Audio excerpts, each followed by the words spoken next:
പരമ്പരയെ സ്മരിച്ചുകൊണ്ട് മാണ്ഡവ്യോപനിഷത്ത് അദ്വൈത പ്രകടനത്തിൽ 14ാമത്തെ കാര്യം.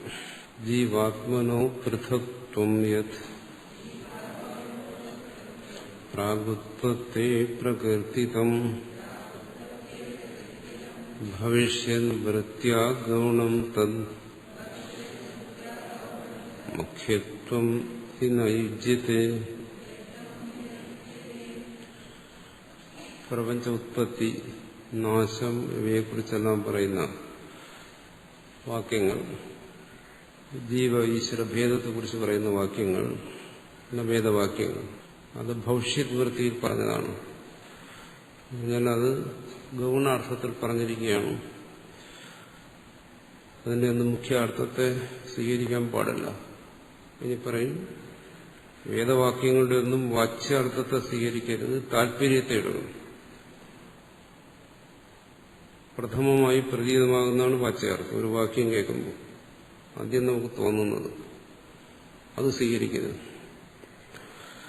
അതിന്റെ പരമമായ താല്പര്യം എന്തിനാണ്, അത് സ്വീകരിക്കണം. അത് പ്രപഞ്ച സത്യത്വം അല്ല ബോധിപ്പിക്കുന്നത്, ജീവാത്മ പരമാത്മ ഭേദത്തെ അല്ല ബോധിപ്പിക്കുന്നത് എന്ന കാര്യമാണ് ഇവിടെ പറയുന്നത്. നഹി ഭേദവാക്യാനാം കഥാചിതവി മുഖ്യഭേദാർത്ഥത്വം ഉപപദ്ധ്യതേ. ഭേദവാക്യങ്ങൾ, അങ്ങനെയുള്ള വാക്യങ്ങൾ ധാരാളമുണ്ട്. അതിന് നേരത്തെ പല വാക്യങ്ങളും പറഞ്ഞു. അഗ്നിയിൽ നിന്ന് തീപ്പരി ഉണ്ടാകുന്നത് പോലെ പ്രപഞ്ചം ഉണ്ടായി, ആ പരമാത്മാവിൽ നിന്ന് ആകാശം ഉണ്ടായി, പിന്നെ വായു ആദി ക്രമത്തിൽ ഭൂമി, ഈ ക്രമത്തിൽ പ്രപഞ്ചം ഉണ്ടായി, അത് സങ്കല്പിച്ച് തേജസ്സിനെ സൃഷ്ടിച്ച്, ഇങ്ങനെ നിരവധി വാക്യങ്ങളുണ്ട്. ഈ വാക്യങ്ങളുടെയൊന്നും വാച്യാർത്ഥത്തെ സ്വീകരിക്കരുത്. അത് മുഖ്യഭേദത്തെ കാണിക്കുകയല്ല. ഭേദത്തെക്കുറിച്ച് പറയുന്നുണ്ട്. ആ ഭേദം ആരോപിതമായ ഭേദമാണ്, കാൽപ്പനികമായ ഭേദമാണ്. അതല്ല പരമാർത്ഥം. പരമാർത്ഥത്തെ അല്ല ബോധിപ്പിക്കുന്നത്.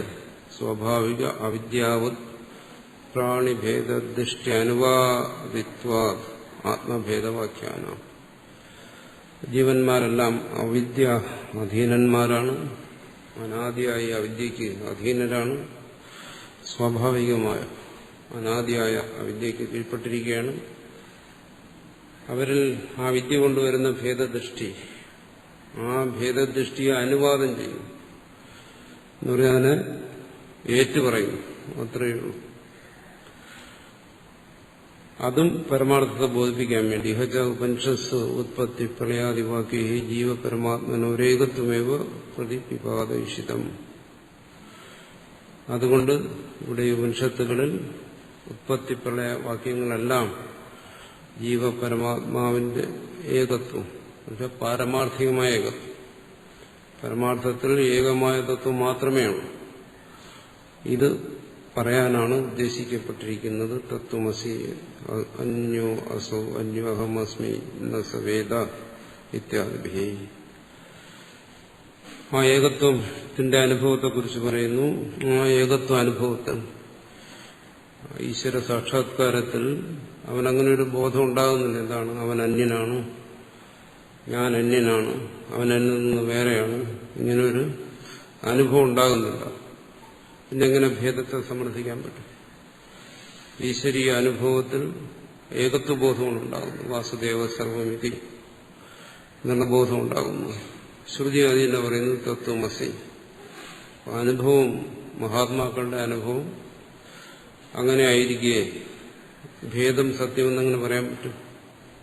ഭേദം അനുഭവപ്പെടുന്നുണ്ടെങ്കിലും, ശ്രുതി ബോധിപ്പിക്കുന്നുണ്ടെങ്കിലും അത് പരമാർത്ഥമായി അനുഭവപ്പെടുകയല്ല, പരമാർത്ഥമായി ബോധിപ്പിക്കുകയല്ല. അത് ഉപനിഷത്സു ഏകത്വം ശ്രുത്യ പ്രതിപിപാദയിഷിതം ഭവിഷ്യതീതി ഭാവിനിയും ഏകവൃത്തിമാശ്രിത്യ ലോകേ ഭേദദൃഷ്ടി അനുവാദോ ഗൗണ ഏവീത്യ അഭിപ്രായ.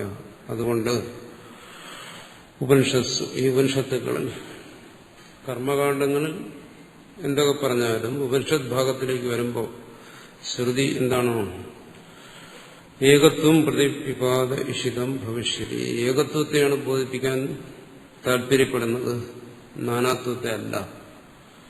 അതുകൊണ്ട് ഭാവനയും ഏകവൃത്തിയും ആശ്രിത്യ, ഭാവിയിൽ വരാൻ പോകുന്ന ആ ഏകത്വബോധത്തെ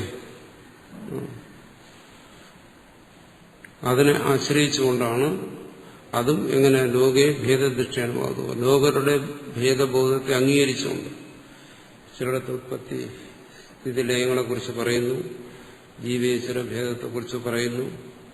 അല്ല ഗുണമാണ് എന്ന് വെച്ചാൽ മുഖ്യമല്ല, ശ്രുതിയുടെ മുഖ്യമായ താല്പര്യമല്ല. അപ്പൊ ഗുണവും മുഖ്യവുമായ താല്പര്യം സ്വീകരിക്കേണ്ടി വരുന്നിടത്ത് മുഖ്യമായ താല്പര്യത്തെ ഗ്രഹിക്കാവൂ. ലോകത്തിനോട് അങ്ങനെ എന്തിനു പറയുന്നു? കാരണം ലോകത്തിന് മനസ്സിലാകുന്ന ഭാഷയിൽ പറയുന്നു. ലോകം ഭേദദൃഷ്ടിയോട് കൂടിയതാണ്. ഭേദദൃഷ്ടിയോടുകൂടിയിരിക്കുന്ന ഭേദക്കാഴ്ചപ്പാട്, ഭേദദർശനം, ഭേദത്തെക്കുറിച്ചുള്ള അറിവ്, ആ അറിവോടുകൂടിയിരിക്കുന്ന ലോകത്തിനോട് ആ ഭേദത്തെ അംഗീകരിക്കാതെ പറഞ്ഞു കഴിഞ്ഞാൽ അവർക്കത് മനസ്സിലാകത്തില്ല. അതുകൊണ്ട് ക്രമമായി അവരെ സത്യത്തെ ബോധിപ്പിക്കണം. അതുകൊണ്ട് ആദ്യം അവരുടെ ഭേദാനുഭവത്തെ അംഗീകരിക്കുന്നു. സൃഷ്ടിസ്ഥിതി ലയങ്ങൾ അവരുടെ അനുഭവത്തിൽ വരുന്നതാണ്. അതിനെ അംഗീകരിച്ചുകൊണ്ട് ക്രമേണ അവരെ സത്യത്തിലേക്ക് നയിക്കുന്നു. അതാണ് ലോകേ ഭേദദൃഷ്ടി അനുവാദം എന്ന് പറയുന്നത്. ലോകരുടെ ഭേദദൃഷ്ടിയെ അംഗീകരിച്ചുകൊണ്ട് പരമാർത്ഥത്തെ ബോധിപ്പിക്കുന്നു. അതിന്റെ താല്പര്യം വേറെ രീതിയിലും മനസ്സിലാക്കാം. അഥവാ തദൈക്ഷത തേജു അസർജിത ഇത്യാദി ഉത്പത്തി പ്രാക് ഏകമേവാദ്വിതീയം ഇത്യേകത്വം പ്രകൃതിതം. ശ്രുതി തന്നെ തദൈക്ഷത തേജു അസർജിത, അവൻ സങ്കല്പിച്ചു, തേജസ്സിനെ സൃഷ്ടിച്ചു എന്നെല്ലാമുള്ള ഉത്പത്തി വാക്യങ്ങൾക്ക് മുമ്പിലായി ഏകമേവാദ്വിതീയം എന്നിങ്ങനെ ഏകത്വത്തെ അവിടെ ഉപദേശിച്ചു. തദേവച്ച തത്സത്യം ആത്മാ തത്വമസി ഇത്യേകത്വം ഭവിഷ്യതീതി താം ഭവിഷ്യദ്വൃത്തിയം അപേക്ഷ ജീവാത്മനോ പൃഥക്ത്വം എത്ര കുചിത്വാക്യ ഗമ്യമാനം തദ്ഗുണം. അതിനെ തന്നെയാണ് പിന്നീട് ചാന്തോക്യത്തിൽ സാത്മാതത്വമസി ശീതകേതു എന്ന ഏകത്വത്തെ ഏകത്വം ആയിത്തീരും. ഏകത്വമാണ് പരമാർത്ഥത്തിൽ സംഭവിക്കേണ്ടത് ശ്രോതാവിന് എന്ന് ആ ഭാവിയിൽ സംഭവിക്കാൻ പോകുന്ന കാര്യം മനസ്സിൽ കണ്ടുകൊണ്ട് ഭവിഷ്യദ്വൃത്തിയം അപേക്ഷ ആ വേദവാക്യങ്ങളിലൂടെ ഭാവിയിൽ അവന്റെ ഉള്ളിൽ ഉണ്ടാകുന്ന ആ തത്വജ്ഞാനത്തെ, അതിനെയാണ് ജീവാത്മനോ പൃഥക്ത്വം എത്ര ക്വചിത്വാക്യ ഗമ്യമാനം തത്വം. അതിനെ അപേക്ഷിച്ച് നോക്കുമ്പോൾ ജീവേശ്വര ഭേദങ്ങളെക്കുറിച്ചെല്ലാം ചില ഭാഗങ്ങളിൽ പറയുന്നത് മുഖ്യമല്ല. യഥാവോദനം പചതീതി തത്, ആ ഉദാഹരണം നമ്മൾ വിശദീകരിച്ചാണ്. അതുപോലെ ഓദനം പചതി എന്ന് പറയുന്നത് പോലെ ഗൗണമായി പറയുന്നതാണ്, മുഖ്യ അർത്ഥത്തിലല്ല അവിടെ പറയുന്നു. അതുപോലെ ഭേദവാക്യങ്ങളെല്ലാം മുഖ്യമായ താല്പര്യത്തിലല്ല. അപ്പോൾ സൃഷ്ടിയെക്കുറിച്ചോ സൃഷ്ടിയുടെ വൈചിത്ര്യത്തെക്കുറിച്ചോ സൃഷ്ടിയെക്കുറിച്ച് എന്തെങ്കിലും പഠിപ്പിക്കാനോ വേദത്തിന് താല്പര്യമില്ല എന്നാണ് ഇവിടെ അദ്വൈതികൾ പറയുന്നത്. വേദത്തിന് ഒരു താല്പര്യമേ ഉള്ളൂ, പരമാർത്ഥത്തെ ബോധിപ്പിക്കുക. സൃഷ്ടിയുടെ വൈചിത്ര്യം, സൃഷ്ടിയെക്കുറിച്ചുള്ള പഠനങ്ങളൊന്നും പരമാർത്ഥമല്ല. പരമാർത്ഥമല്ലാത്ത ഒന്നിനെ വേദം ബോധിപ്പിക്കേണ്ട കാര്യമില്ല.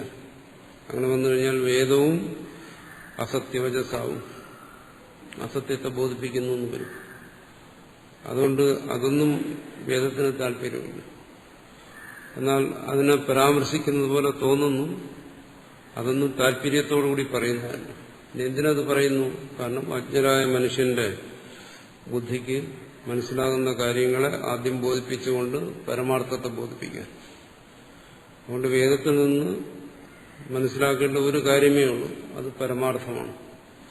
ആ പരമാർത്ഥം എന്താണ്? ഏകത്വമാണ്, അദ്വൈതമാണ് എന്നാണ് ഇവിടെ ആചാര്യൻ പറയുന്നത്. ജീവാത്മനോ പൃഥക്ത്വം യത് പ്രാഗുത്പത്തേ പ്രകീർത്തിതം ഭവിഷ്യൻ വൃത്യാ ഗൗണം തദ് മുഖ്യത്വം ഹി ന യുജ്യത്തെ മല്ലോഹ വിസ്ഫുലിംഗാദ്യൈ സൃഷ്ടിർയാചോദിതാന്യഥാ ഉപായ സ്വവതാരായ നാസ്തി ഭേദകഥഞ്ചന യദ്യുത്പത്തേഃ പ്രാഗജം സർവം ഏകം ഏവ അദ്വിതീയം തഥാപി ഉത്പത്തിർഊർധ്വം ജാതമിദം സർവം ജീവാശ്ച ഭിന്നായിതി.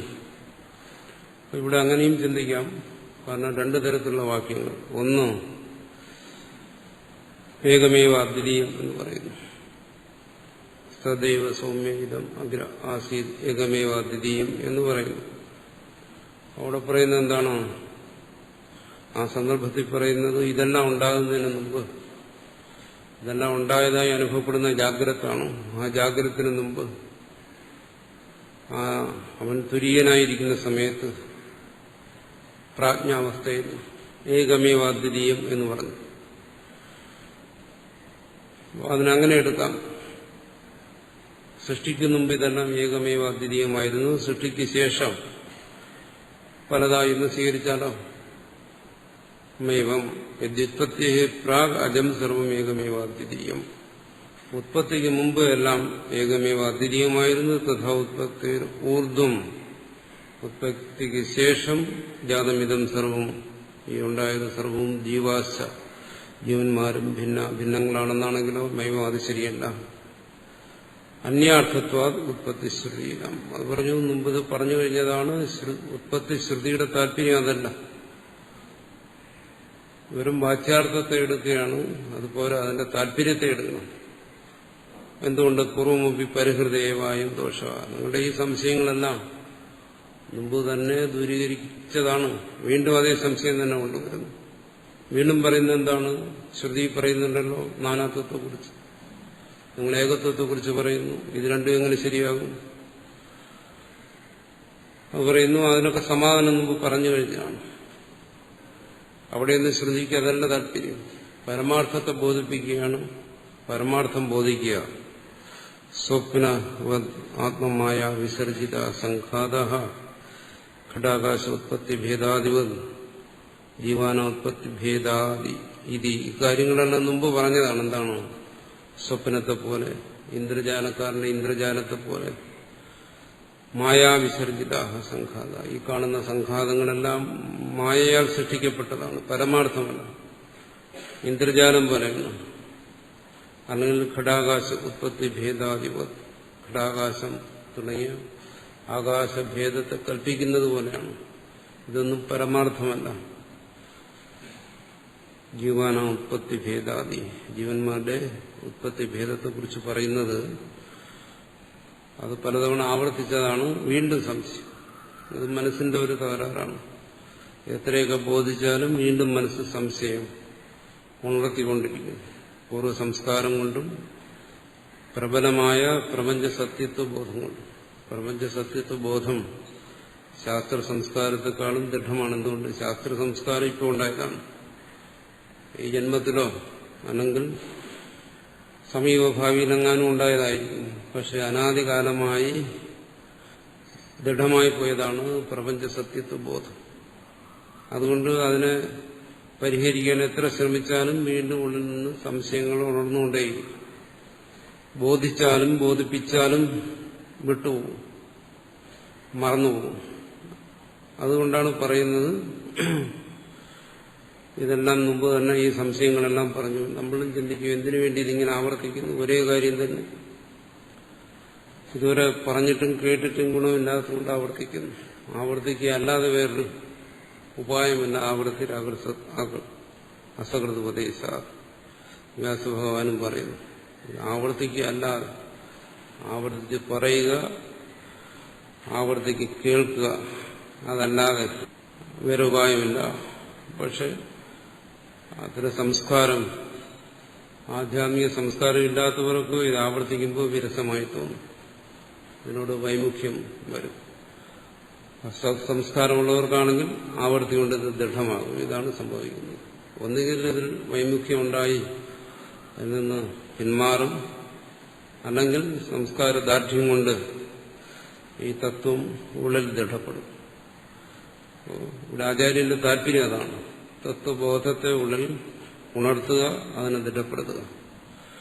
അതിനുവേണ്ടി പറയുന്നു ഇതെല്ലാം പരിഹരിച്ചതാണ്, വീണ്ടും സംശയം വരുന്നു, വീണ്ടും ഇത് പരിഹരിക്കുക. ഇതയോ ഉത്പത്തി ഭേദാദി ശ്രുതിഭ്യ ആകർഷീഹ പുനരുത്പത്തി ശ്രുതീനാം ഐദംബര്യ പ്രതിപിപാദ വിഷയാ ഉപന്യാസ. അതുകൊണ്ടാണ് എന്താണ് ഇവിടെ വീണ്ടും ആ ഉത്പത്തി ഭേദാദി ശ്രുതികളെല്ലാം അതിനെല്ലാം ഇവിടെ കൊണ്ടുവന്ന് ഉത്പത്തി ഭേദത്തെക്കുറിച്ച് പറയുന്ന അനുഗജ്യ ഈശ്വര ജീവഭേദത്തെക്കുറിച്ച് പറയുന്ന ശ്രുതികളെല്ലാം തന്നെ എടുത്തു കാണിച്ചിട്ട് അതിനെ മറച്ചു വച്ചിട്ടല്ല. അതായത് ശ്രുതിയിൽ ഭേദത്തെക്കുറിച്ച് പറയുന്നില്ല, ജീവേശ്വര ഭേദത്തെക്കുറിച്ച് പറയുന്നില്ല, അദ്വൈതം മാത്രമേ പറയുന്നുള്ളൂ എന്നല്ല പറയുന്നു. ഈ ആകർഷിക ആ വാക്യങ്ങളെയും ഇവിടെ ഉദ്ധരിക്കുന്നു. ഭേദത്തെക്കുറിച്ച് പറയുന്ന വാക്യങ്ങളെ ഉദ്ധരിച്ചിട്ട് ആ ശ്രുതികൾക്ക് ഐദംബര്യ അതിന്റെ താല്പര്യം ഇന്നതാണ് എന്ന് കാണിക്കുന്നതിന് വേണ്ടിയിട്ടാണ്, അത് പറയുന്നതിന് വേണ്ടിയിട്ടാണ് ആ ശ്രുതികളെ കൂടി ഇവിടെ ഉപന്യസിക്കുന്നത്. കാരണം നിങ്ങൾക്ക് അദ്വൈതമാണ് നിങ്ങൾക്ക് മറ്റുള്ളവരെ ബോധിപ്പിക്കേണ്ടതെങ്കിൽ അദ്വൈതം ബോധിപ്പിച്ചാൽ പോരെ. ദ്വൈതത്തെ എന്തിനും നിഷേധിക്കാൻ പോകണം? അതിന് സമാനം പറയുകയാണ്. കാരണം എന്തിനാണോ തനിക്ക് നിഷേധിക്കേണ്ടതിനെ ഒളിച്ചു വെച്ചിട്ട് കാര്യമില്ല, അതിനെയും തുറന്നു കാണിക്കണം. കാരണം ആ സംസ്കാരം ശ്രോതാവിന്റെ ഉള്ളിലിരിപ്പുണ്ട്. അപ്പം അതിനെ തുറന്നു കാണിച്ച് നിഷേധിക്കാതെ എങ്ങനെയാ അവന്റെ ആ സംസ്കാരത്തിൽ നിന്നുണ്ടാകുന്ന ആ അജ്ഞാനത്തിൽ നിന്നുണ്ടാകുന്ന ആ കാഴ്ചപ്പാടിനെ നിഷേധിക്കാൻ പറ്റും? അതുകൊണ്ട് പറയുന്നു ആ ഉത്പത്തി ശ്രുതികളെയും ഇവിടെ കാണിക്കുന്നു. കാണിച്ചിട്ട് അതിന്റെയും താല്പര്യം എന്താണ് എന്ന് വ്യക്തമാക്കാൻ വേണ്ടിയിട്ടാണ് ആ ശ്രുതികളെല്ലാം മൃലോഹ വിസ്ഫുലിംഗം തുടങ്ങിയ ദൃഷ്ടാന്തങ്ങളെല്ലാം പറയുന്നു. മൃലോഹ വിസ്ഫുലിംഗാദി ദൃഷ്ടാന്ത ഉപന്യാസൈ സൃഷ്ടിർയാ ചോദിത പ്രകാശിത. മൃലോക വിസ്ഫുലിംഗാദ്യഹി സൃഷ്ടിർയാ ചോദിത അന്യഥാ സർവ സൃഷ്ടിപ്രകാരോ ജീവ പരമാത്മ ഏകത്വ ബുദ്ധി അവതാരായ ഉപന്യാസോ അസ്മാകം. മൃലോഹം വിസ്ഫുലിംഗം തുടങ്ങിയ ദൃഷ്ടാന്തങ്ങൾ ചാന്തോക്യത്തിലും മറ്റും പറയുന്നുണ്ട്. ലോഹത്തിൽ നിന്നുണ്ടാകുന്ന ഉപകരണങ്ങൾ, ലോഹത്തിൽ നിന്നുണ്ടാക്കുന്ന കാര്യങ്ങൾ, മൃത്ത് അതിൽ നിന്നുണ്ടാക്കുന്ന കാര്യങ്ങൾ, വസ്തുക്കൾ, അതെല്ലാം അതിന്റെ ഉപാദാനത്തിൽ നിന്നും വേറെയല്ല. വിസ്ഫുലിംഗം അഗ്നിയിൽ നിന്നുണ്ടാകുന്ന തീപ്പൊരി അഗ്നിയിൽ നിന്നും വേറെയല്ല എന്നിങ്ങനെയുള്ള ദൃഷ്ടാന്തങ്ങളിലൂടെ സൃഷ്ടി ആദ്യം അവിടെ ബോധിപ്പിക്കുന്നു. അതിൽ നിന്ന് ഒരു കാര്യം മനസ്സിലാകും. അഗ്നിയിൽ നിന്നും ഉണ്ടാകുന്ന തീപ്പൊരികളെ പോലെയാണെന്ന് പറയുമ്പോൾ അഗ്നിയിൽ നിന്നുണ്ടാകുന്ന ഒരു തീപ്പൊരിയുടെ സൃഷ്ടിയെക്കുറിച്ച് അവിടെ പറയുന്നു. സൃഷ്ടിയെ ചോദിത പ്രകാശിത, ആദ്യം സൃഷ്ടിയെ പ്രകാശിപ്പിക്കുന്നു. അത് കഴിഞ്ഞിട്ടോ അത് പരമാർത്ഥമല്ല എന്ന് ബോധിപ്പിക്കുന്നു. അന്യഥാച സർവ സൃഷ്ടിപ്രകാരോ ജീവപരമാത്മേകത്വ ബുദ്ധ്യവതാരായ ഉപന്യാസോ അസ്മാകം. അങ്ങനെ സൃഷ്ടിയെക്കുറിച്ച് പ്രതിപാദിക്കുന്ന ആ ശ്രുതിവാക്യങ്ങളെല്ലാം ജീവപരാത്മ ഏകത്വ ബുദ്ധി ഉണ്ടാക്കുന്നതിന് വേണ്ടിയിട്ടാണ് ഞാനിവിടെ പ്രദർശിപ്പിച്ചത് എന്നാചാര്യം പറയുന്നു. ജീവപരാത്മേകത്വ ബുദ്ധി അവതാരായ ഉപായമാണ്. അതായത് പ്രഥമ ശ്രവണത്തിൽ ഭേദത്തെ ബോധിപ്പിക്കുന്ന അതേ ശ്രുതികളെ തന്നെ പരമാർത്ഥ തത്വത്തെ ബോധിപ്പിക്കുന്നതിന് വേണ്ടി ഇവിടെ ഞാൻ നിർദ്ദേശിച്ചിരിക്കുന്നു എന്നാണ് ആചാര്യം പറയുന്നത്.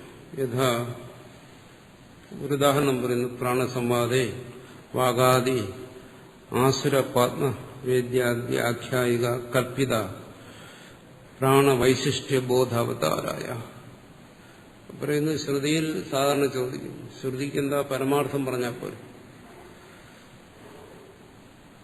എന്തിനാ കൽപ്പിതമായത് പരമാർത്ഥമല്ലാത്തതിനും ബോധിപ്പിക്കുന്നത്? അതുകൊണ്ടാണല്ലോ പിന്നെ അതിനെ നിഷേധിക്കേണ്ടി വന്നത്.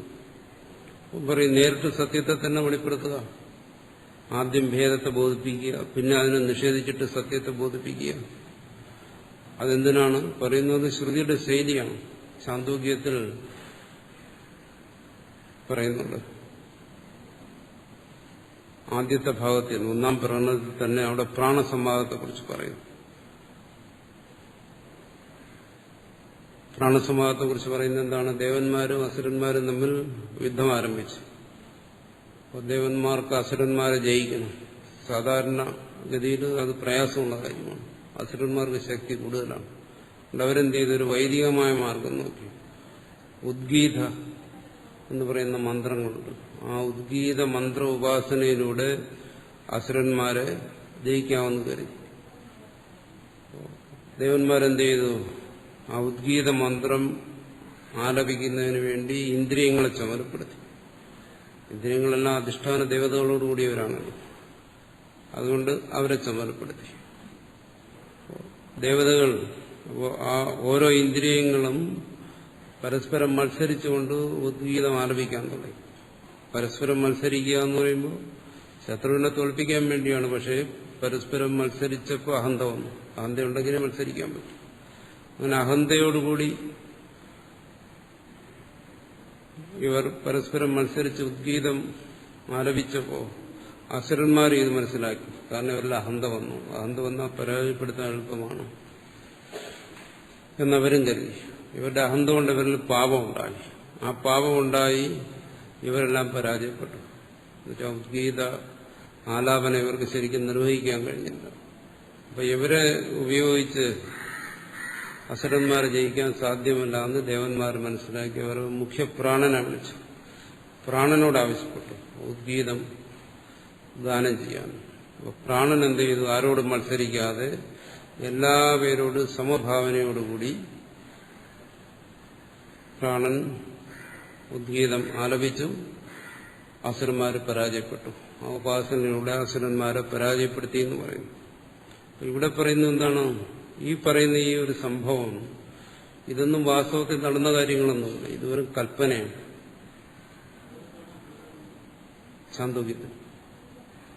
ചാന്തോക്യത്തിന്റെ ആദ്യ പ്രകടനത്തിൽ ഇതൊരു കൽപ്പന മാത്രമാണ്. ചാന്തോക്യം എന്നാണ് എന്റെ ഓർമ്മ. നോക്കണം. പ്രാണവൈശിഷ്ട്യ ബോധാവതാരായ. അല്ല, ഇത് ഒരു കഥയായിട്ട് എടുക്കരുത്. ഇങ്ങനൊരു സംഭവം നടന്നെന്നും അങ്ങനെ പ്രാണനെ നിയോഗിച്ചതെന്നും പ്രാണൻ അഹങ്കാരമില്ലാതെ സ്തുതിച്ചെന്നും അങ്ങനെ അസുരന്മാരെ പരാജയപ്പെട്ടു എന്നുള്ളത് ഇതൊരു ആഖ്യായികയാണ്, കഥയാണ്. അങ്ങനെ എടുത്താൽ മതി. ഇത് കൽപ്പിതമായൊരു കഥയാണ്. പക്ഷെ അവിടെ ഒരു താല്പര്യമുണ്ട്. എന്താണ്? പ്രാണൻ വിശിഷ്ടമായതാണ്. ഇന്ദ്രിയങ്ങളെല്ലാം അപേക്ഷിച്ച് പ്രാണൻ വിശിഷ്ടമാണ്. പ്രാണൻ സാന്നിധ്യത്തിലാണ് ഇന്ദ്രിയങ്ങൾ പ്രവർത്തിക്കുന്നത്. ഇന്ദ്രിയങ്ങൾക്ക് ശക്തി പകരുന്ന പ്രാണനാണ്. അപ്പോൾ ആ പ്രാണന്റെ വൈശിഷ്ട്യത്തെ ബോധിപ്പിക്കുന്നതിന് വേണ്ടി ശ്രോതാവിന്റെ മനസ്സിൽ പ്രാണവൈശിഷ്ട്യത്തെ ബോധിപ്പിക്കുന്നതിന് വേണ്ടി മാത്രമാണ് ഈ കഥ പറയുന്നതല്ല. ഇതൊന്നും ഒരു സംഭവകഥയല്ല. അങ്ങനെ എടുക്കരുത്. ഓരോ തത്വങ്ങളെ ബോധിപ്പിക്കുന്നതിന് വേണ്ടി ഇത്തരം കഥകൾ പറയുക എന്ന് പറയുന്നത് ശ്രുതിയുടെ ഒരു രീതിയാണ്. ഈ പറയുന്ന തരത്തിൽ രാഗദ്വേഷങ്ങളും ഒക്കെയുള്ള മനുഷ്യന്റെ മനസ്സിൽ അതുമായിട്ടൊക്കെ ബന്ധപ്പെടുത്തി ഓരോ കഥകൾ പറയുന്നു. അതുമായിട്ടൊന്നും ബന്ധപ്പെടുത്താതെ എന്തെങ്കിലും പറഞ്ഞു കഴിഞ്ഞാൽ അവനൊന്നും മനസ്സിലാകത്തില്ല. പരമാർത്ഥത്തെ നേരിട്ട് ബോധിപ്പിക്കുന്നതിന് അവിദ്യാധീനനായിരിക്കുന്ന ജീവന് ശേഷി അവന് മനസ്സിലാകുന്ന ഭാഷയിൽ പറയുന്നു. പ്രാണവൈശിഷ്ട്യത്തെ ബോധിപ്പിക്കുന്നതിന് വേണ്ടി ഒരു കഥ ഇവിടെ പറഞ്ഞു. അതുപോലെ ജീവാത്മ പരമാത്മ ഏകത്വത്തെ ബോധിപ്പിക്കുന്നതിന് വേണ്ടിയുള്ള കഥകളാണ് ഈ സൃഷ്ടി സംഹാരങ്ങളും മറ്റുമെല്ലാം പറയുന്നത്.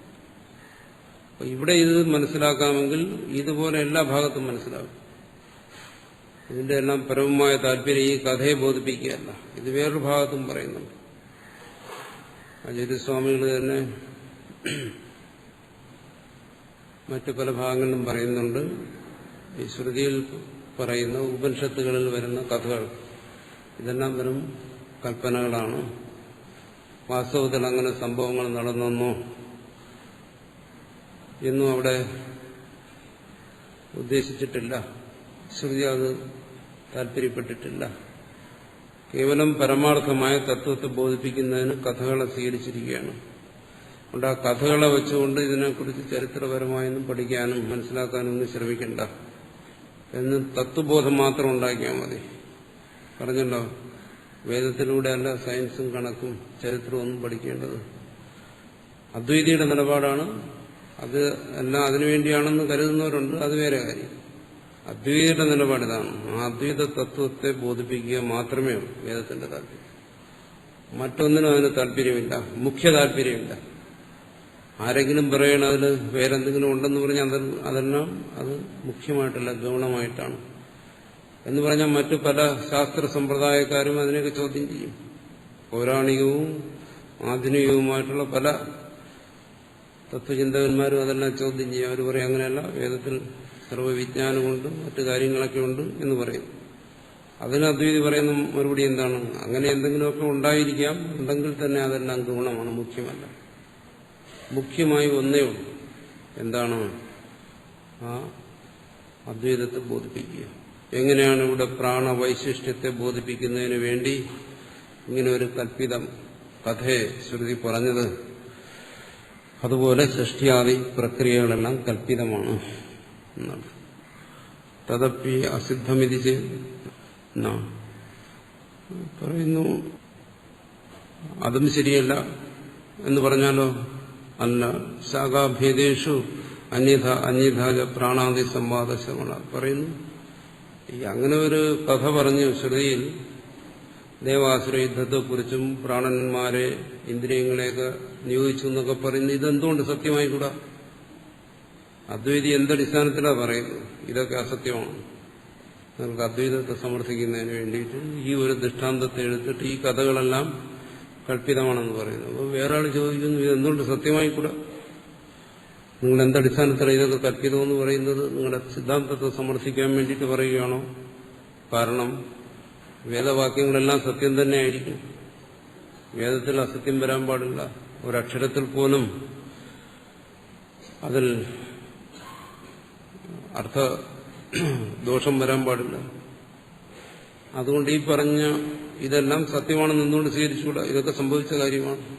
വേദം പറയുന്നുകൊണ്ട് തന്നെ എന്ന് സ്വീകരിച്ചാൽ പറയുന്നു അത് ശരിയില്ല, ഈ പറയുന്നതൊക്കെ വെറും കൽപ്പന തന്നെയാണ്. ശാഖാഭേദേഷു അന്യഥാജ പ്രാണാദി സംവാദശ്രമണ. കാരണം ഇത് ഛാന്ദോഗ്യത്തിൽ പറഞ്ഞിരിക്കുന്നത് പോലെ തന്നെ മറ്റു ശാഖകളിലും പറയുന്നു. ബൃഹദാരണ്യമോ അതുപോലെയുള്ള പല ശാഖകളിലും ഈ സംഭവം വരുന്നുണ്ട്. അല്പസ്വല്പ വ്യത്യാസത്തോടുകൂടിയാണ് വരുന്നത്.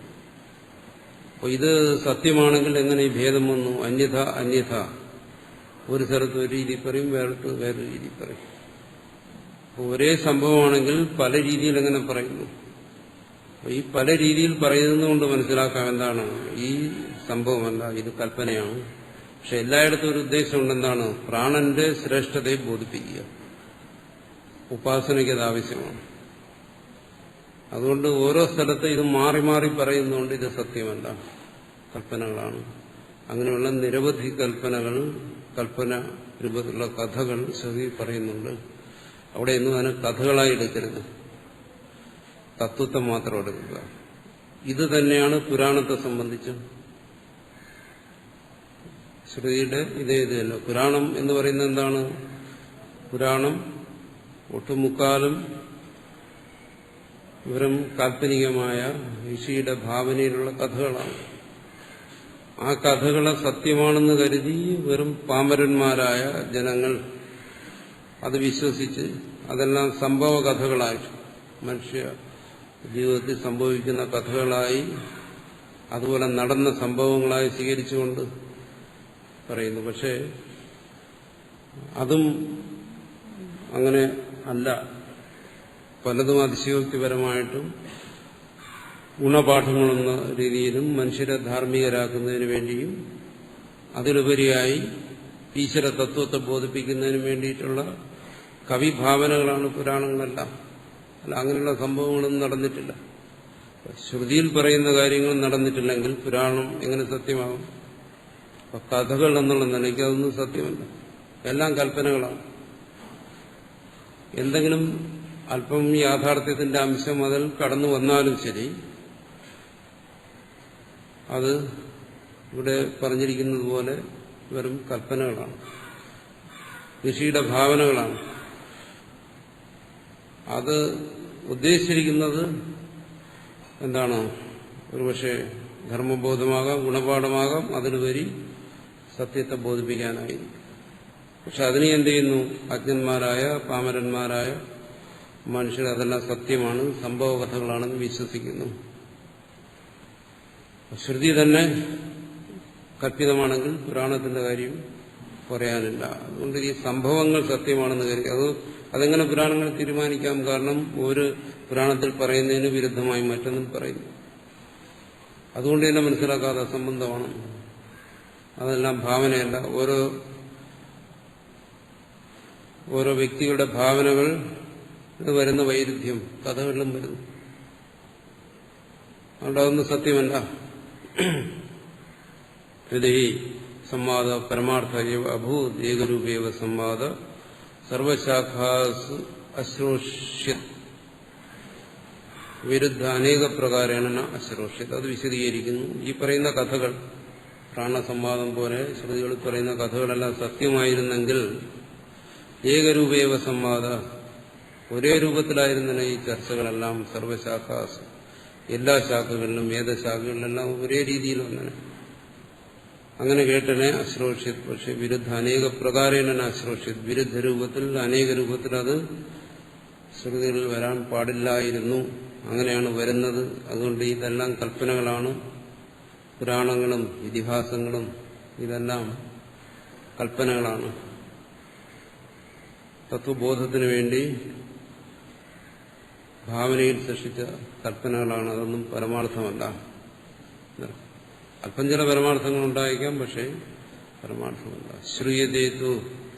പക്ഷേ ഈ കഥകളിങ്ങനെ നാനാപ്രകാരത്തിൽ വൈരുദ്ധ്യത്തിലാണ് കാണുന്നത്. തസ്മാന്ന താദർത്ഥ്യം സംവാദശ്രുതിയാണ്. അതുകൊണ്ട് ഈ സംവാദശ്രുതിയുടെയും മറ്റും താല്പര്യം ഈ കഥകൾ വളരെ സത്യമാണെന്ന് ബോധിപ്പിക്കുകയല്ല.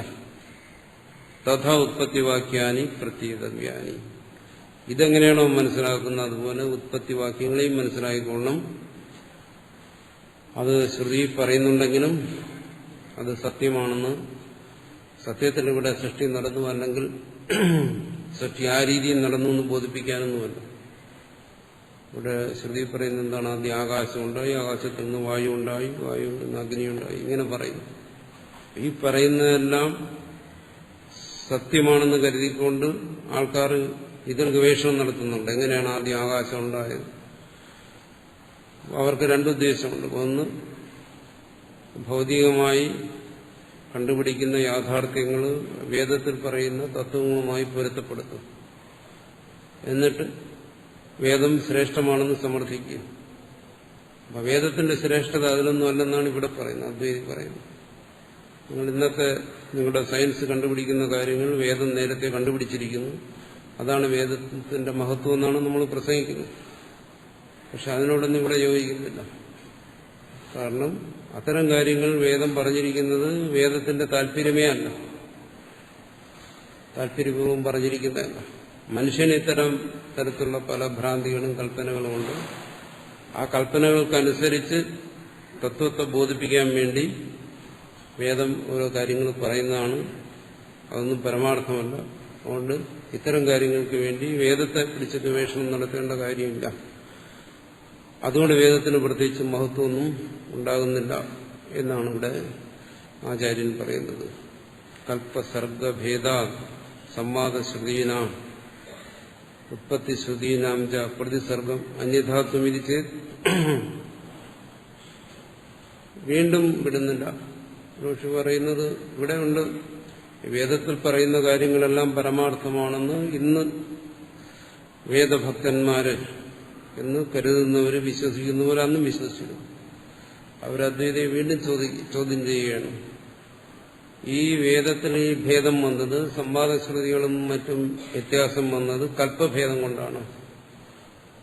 ഒരു ശാഖയിൽ പറയുന്നത് ഒരു കൽപ്പത്തിലെ സംവാദം, വേറൊരു ശാഖയിൽ പറയുന്നത് മറ്റൊരു കൽപ്പത്തിൽ നടന്ന സംവാദം.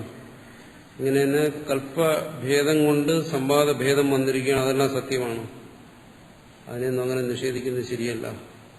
വേദത്തിൽ എന്ത് പറഞ്ഞോ അത് സത്യം എന്ന് പറഞ്ഞാലോ അതാണ് കൽപ്പസർഗഭേദ സംവാദശ്രുതീനാം ഉത്പത്തിശ്രുതീനാഞ്ച പ്രതിസർഗം അന്യഥാത്വം. ഓരോ സർഗത്തിലും ഈ അന്യതാഭാവം വരുന്നത്, മാറി മാറി വരുന്നത് ഓരോ കൽപ്പഭേദം കൊണ്ടാണ്. ഓരോ കൽപ്പത്തിലെയും സൃഷ്ടിയിൽ ഭേദമുണ്ട്. ആ ഭേദം കൊണ്ട് വന്നതാണ്. ഒരു കൽപ്പത്തിൽ നടന്ന സംവാദം ഒരു രീതി, വേറെ കൽപ്പത്തിൽ നടന്ന ദേവാസുര യുദ്ധം വേറെ രീതിയിൽ. അങ്ങനെയാണെങ്കിലും ഈ വേദവാക്യങ്ങളുടെ വാച്യാർത്ഥത്തെ സ്വീകരിക്കാതെ സത്യമാണ് എന്ന് വന്നാലോ? ഇവിടെ അഭിപ്രായ വ്യത്യാസം ഇതാണ്. വേദവാക്യങ്ങളുടെ വാച്യാർത്ഥത്തെ സ്വീകരിക്കണമോ അതിന്റെ താല്പര്യത്തെ സ്വീകരിക്കണമോ? ഇവിടെ ഒരു കൂട്ടം വൈദികർ പറയുന്നത്, വേദഭക്തന്മാർ പറയുന്നത് വേദത്തിന്റെ വാച്യാർത്ഥത്തെ തന്നെ സ്വീകരിക്കും, അത് സത്യമാണ്. അദ്വൈതി പറയുന്നത് അത് സാധ്യമല്ല, വേദത്തിന്റെ താല്പര്യത്തെ സ്വീകരിക്കും. അപ്പോൾ ആ താല്പര്യത്തെ സ്വീകരിക്കുമ്പോൾ ഈ പറയുന്ന യുക്തിയൊന്നും അവിടെ നിൽക്കത്തില്ല. നിഷ്പ്രയോജനത്വാദി യഥോക്ത ബുദ്ധി അവതാര പ്രയോജനം വ്യതിരിക്കുകയാണ്. പറയുന്നു, ഈ അസംബന്ധമായ കഥകൾ ഇങ്ങനെ വേദത്തിൽ പറയുന്നതൊക്കെ സത്യമാണെന്ന് തന്നെ ഇരുന്നോട്ടെ, ഇതുകൊണ്ടൊക്കെ എന്താ പ്രയോജനം? ഈ പുരാണങ്ങളിൽ വർണ്ണിക്കുന്ന കഥകൾ ഒരുപാട് അസംബന്ധങ്ങൾ, ഒരുപാട് അസഭ്യങ്ങൾ ഒക്കെ പറയുന്നുണ്ട്. ഇതൊക്കെ പഠിച്ചു വെച്ചിട്ട് മനുഷ്യനെന്താ ഗുണം കിട്ടുന്നത്? യാതൊരു ഗുണവുമില്ല. നിഷ്പ്രയോജനത്വ പറയുന്നു. ഞങ്ങളിതൊന്നും സത്യമാണെന്ന് അംഗീകരിക്കുന്നില്ല, കാരണം ഇതൊന്നും ഒരു പ്രയോജനമില്ലാത്ത കാര്യങ്ങളാണ്. ആ സമയത്ത് ഒരു വാഴ നട്ട കൊലയെങ്കിലും കിട്ടും എന്നാണ് ഇവിടെ ആചാര്യസ്വാമികൾ പറയുന്നത്. ഒരു പ്രയോജനമില്ലാത്ത ഈ കാര്യങ്ങൾ, പ്രാണസംവാദം, അത് അങ്ങനെയുള്ള സംഭവങ്ങൾ നടന്നു എന്നൊക്കെ പറഞ്ഞ് ജനങ്ങളെ ഇതൊക്കെ സത്യമാണെന്ന് ബോധിപ്പിച്ചിട്ട് ജനങ്ങളെ ഇതിന്റെ പിറകെ നടത്തുന്നുണ്ട്. എന്താ പ്രയോജനം? യാതൊരു പ്രയോജനമില്ല. നിഷ്പ്രയോജനത്തെ. ഇതുകൊണ്ട് എന്തെങ്കിലും പ്രയോജനം ഉണ്ടാവില്ല. ഇത്തരം കഥകളൊക്കെ പഠിച്ചു വച്ച് പറഞ്ഞ് സത്യമാണെന്ന് ആൾക്കാരെ ബോധിപ്പിക്കുന്നതുകൊണ്ട് എന്താ പ്രയോജനം? ഒരു പ്രയോജനമില്ല. അതുകൊണ്ട് ഈ വേദത്തിലായാലും ശരി, പുരാണങ്ങളിലായാലും ശരി, പറയുന്ന ഈ കഥകളെല്ലാം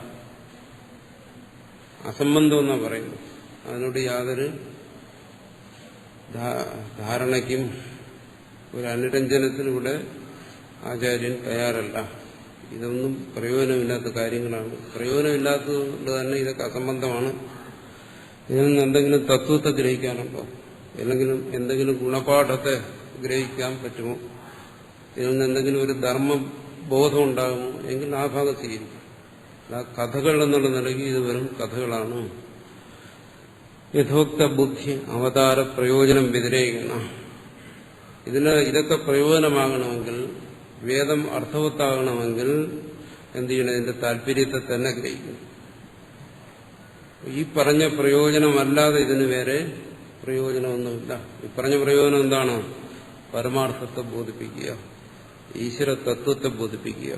അതും ഈശ്വര തത്വത്തെ യഥാർത്ഥമായി ബോധിപ്പിക്കുക. അതാണ് വേദത്തിന്റെ, പുരാണങ്ങളുടെ എല്ലാം താല്പര്യം. നഹി അന്യപ്രയോജന വത്യം സംവാദോത്പത്തി ശ്രുതീനാം ശക്യം കൽപ്പയിതും. അതുകൊണ്ട് മറ്റെന്തെങ്കിലും ഒരു പ്രയോജനം ഈ സംവാദ ശ്രുതി, ഉത്പത്തി ശ്രുതിക്കെല്ലാം കൽപ്പിക്കുന്നതിന് സാധ്യമേ അല്ല. വേദം അതിനുവേണ്ടിയുള്ളതല്ല എന്നാണ് പറയുന്നത്. മറ്റൊരു പ്രയോജനം കാണാത്തതുകൊണ്ട് അദ്വൈതി പറയുന്നു ഇത് അദ്വൈതത്തെ ബോധിപ്പിക്കുന്നു, മറ്റൊന്നിനെയും താല്പര്യപൂർവ്വം ബോധിപ്പിക്കുന്നില്ല. തഥാത്വ പ്രതിപത്തിയെ ധ്യാനാർത്ഥമിതി ഇനി എന്നാലും വിടുന്നില്ല. വൈദികന്മാർക്ക് ഇവിടെ ആചാര്യനും വൈദികനാണ്, വേദത്തെ പ്രമാണമായി സ്വീകരിക്കുന്നതാണ്, വേദഭക്തനാണ്. പക്ഷെ വേദത്തെ പലതരത്തിൽ കാണുന്നവരുണ്ട്.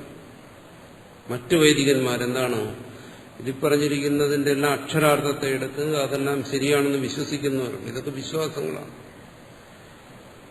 വിത്പത്തിയേക്കാൾ അവിടെ വിശ്വാസത്തിനാണ് പ്രാധാന്യം. അവർ പറയുന്നു വേദത്തിൽ പറഞ്ഞല്ലോ, അതിന്റെ വാച്യാർത്ഥത്തിന് എന്തെങ്കിലും പ്രയോജനം കാണും. ഇവിടെ അദ്വൈതി തന്നെ പറയുന്നു അത് പ്രാണന്റെ ശ്രേഷ്ഠതയെ കാണിക്കാൻ വേണ്ടി പറഞ്ഞാണ്. അതുകൊണ്ട് അതുപോലെ ഉത്പത്തി ഇങ്ങനെയുള്ള കാര്യങ്ങളെക്കുറിച്ച് പറയുന്നത് അതിന്റെ ഉപാസനയ്ക്ക് വേണ്ടിയിട്ടാണ്. ഉപാസനയ്ക്ക് എന്തെങ്കിലും ഫലം ഉണ്ടായിരിക്കും. അങ്ങനെ ഉപാസനയ്ക്ക് വേണ്ടി പറഞ്ഞു എന്ന് വരികയാണോ? തഥാത്വ പ്രതിപത്തയെ ധ്യാനാർത്ഥം ഇതിന്റെയൊക്കെ വാച്യാർത്ഥത്തെ സ്വീകരിച്ചിട്ട് അതിനെ ധ്യാനിക്കുക എന്ന് പറഞ്ഞാലോ അത് അവസാനത്തെ ഉപായമാണ്. എങ്ങനെയെങ്കിലും ഇതിന്റെ വാച്യാർത്ഥം, വേദത്തിന്റെ വാച്യാർത്ഥം ശരിയാണെന്ന് വരുത്തണം.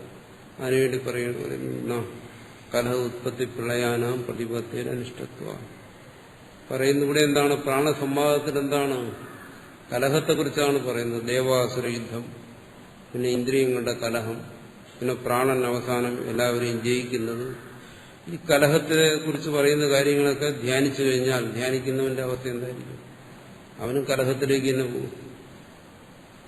അതുപോലെ ഉത്പത്തി പ്രളയങ്ങളെയൊക്കെ ധ്യാനിച്ചു കഴിഞ്ഞാൽ എന്താ സംഭവിക്കുന്നത്? അവൻ ഈ ഉത്പത്തിയിലും പ്രളയത്തിലും സംസാരത്തിൽ തന്നെ കറങ്ങിക്കൊണ്ടിരിക്കും. അപ്പോൾ കലഹത്തെക്കുറിച്ച് പറയുന്നത് ധ്യാനിച്ചതുകൊണ്ടോ, സൃഷ്ടിസ്ഥിതി ലയങ്ങളെക്കുറിച്ച് പറയുന്നത് ധ്യാനിച്ചതുകൊണ്ടോ ജീവന് കല്യാണം സംഭവിക്കത്തില്ല, മംഗളം സംഭവിക്കത്തില്ല. ഇതൊക്കെ അനിഷ്ടത്തെ ഉണ്ടാക്കുകയുള്ളൂ. അതുകൊണ്ട് ഈ പറയുന്ന കാര്യങ്ങളൊന്നും ആരും ധ്യാനിക്കണ്ട. മനുഷ്യൻ ഇതൊന്നും ധ്യാനിക്കാതെ തന്നെ കലഹപ്രിയന്മാരാണ്, അവർ കലഹിച്ചുകൊണ്ടിരിക്കുകയാണ്. പിന്നെ കലഹിക്കാൻ വേണ്ടി ഇത് വേദം പഠിച്ച് ധ്യാനിക്കേണ്ട കാര്യം എന്തോന്നാണ് ഭാഷ്യകാരൻ ചോദിക്കുന്നത്. അതുകൊണ്ട് വേണ്ടാത്തതൊന്നും ധ്യാനിക്കേണ്ട കാര്യമില്ല. അതുകൊണ്ട് കലഹ ഉത്പത്തി പ്രളയാനാം പ്രതിപത്തേരനിഷ്ഠത്വ. അതുകൊണ്ട് ഇതിന്റെയൊക്കെ വാച്യാർത്ഥമെടുത്ത് അതിനെയൊക്കെ ധ്യാനിക്കാൻ പോയാൽ അതും കുഴപ്പമാണ്. തസ്മാത് ഉത്പത്യാദിശ്രുതേ ആത്മേകത്വ ബുദ്ധി അവതാരായ ഏവ നാന്യാർത്ഥ കൽപ്പയിതും യുക്താഹ. അപ്പൊ താൻ പറയുന്ന കാര്യത്തെ എല്ലാ തരത്തിലൂടെയും എല്ലാ യുക്തികളും ഉപയോഗിച്ച് സമർത്ഥിക്കുക എന്ന് പറയുന്നതാണ് ഭാഷ്യകാരന്റെ ശൈലി. അതനുസരിച്ച് അതിൽ വരാവുന്ന എല്ലാ ചോദ്യങ്ങളെയും തന്റെ മനസ്സിൽ കണ്ടുകൊണ്ട് അതിന് സമാധാനം പറയുക. പറഞ്ഞിട്ട് പറയുന്നു എന്താണ്? ഉത്പത്യാദി ശ്രുതികൾ ആത്മീയത്വ ബുദ്ധി ഉണ്ടാക്കുന്നതിന് വേണ്ടിയാണ്, വേറെ ഒന്നിനു വേണ്ടിയല്ല. മറ്റൊന്നും കൽപ്പിക്കാൻ സാധ്യമല്ല. അതോ നാസ്തി ഉത്പത്യാദികൃതോ ഭേദ കഥഞ്ചന. അതുകൊണ്ട് വേദം പരമാർത്ഥത്തെ ബോധിപ്പിക്കുന്നു. പരമാർത്ഥത്തെ ബോധിപ്പിക്കുന്ന വേദം ഇവിടെ ഭേദത്തെ ബോധിപ്പിക്കുന്നില്ല, അദ്വൈതമായ സത്യത്തെ ബോധിപ്പിക്കുന്നു. അതുകൊണ്ട് ഉത്പത്യാദികൃതമായ ഭേദം ഇവിടെ ഇല്ല, അദ്വൈതമാണ് സത്യം എന്ന് ഈ ശ്രുതി അനുസരിച്ചുകൊണ്ട് തന്നെ ഭാഷ്യകാരൻ സമർത്ഥിക്കുന്നു. ഇതും അദ്വൈതത്തെ സംബന്ധിച്ചൊരു പ്രധാന ഭാഗമാണ്. ശ്രുതിയിലെ മറ്റു ഭാഗങ്ങളെ സംബന്ധിച്ച് അദ്വൈതിയുടെ നിലപാടെന്താണ്, ആചാര്യസ്വാമിയുടെ നിലപാടെന്താണ്, അദ്വൈത ശാസ്ത്രത്തിൽ എങ്ങനെയാണ് അതിന് സമാധാനം പറയുന്നതെന്നൊക്കെ വിശദീകരിക്കുന്ന ഒരു ഭാഗമാണിത്. അതുകൊണ്ട് അദ്വൈതത്തിൽ ഇത് പ്രധാനപ്പെട്ട ഒരു ഭാഗമാണ്. മൃല്ലോഹ നിസ്ഫുലിംഗാദ്യൈ സൃഷ്ടർയാചോദിതാന്യഥാ ഉപായ സോവതാരായ നാസ്തി ഭേദകഥഞ്ജന ആശ്രമാസ്ത്രവിധാഹീന മധ്യമോത്കൃഷ്ടദൃഷ്ടയാ ഉപാസനോപദിഷ്ഠേയം തദർത്ഥമനുകമ്പയാ യദി പരേവാത്മാ നിത്യശുദ്ധ ബുദ്ധമുക്തസ്വഭാവൈക പരമാർത്ഥസൻ ഏകമേവാദ്വിതീയം ഇത്യാദി ശ്രുതിഭ്യോ അസതന്യത് കിമർത്ഥോ അയം ഉപാസനോപദിഷ്ഠ.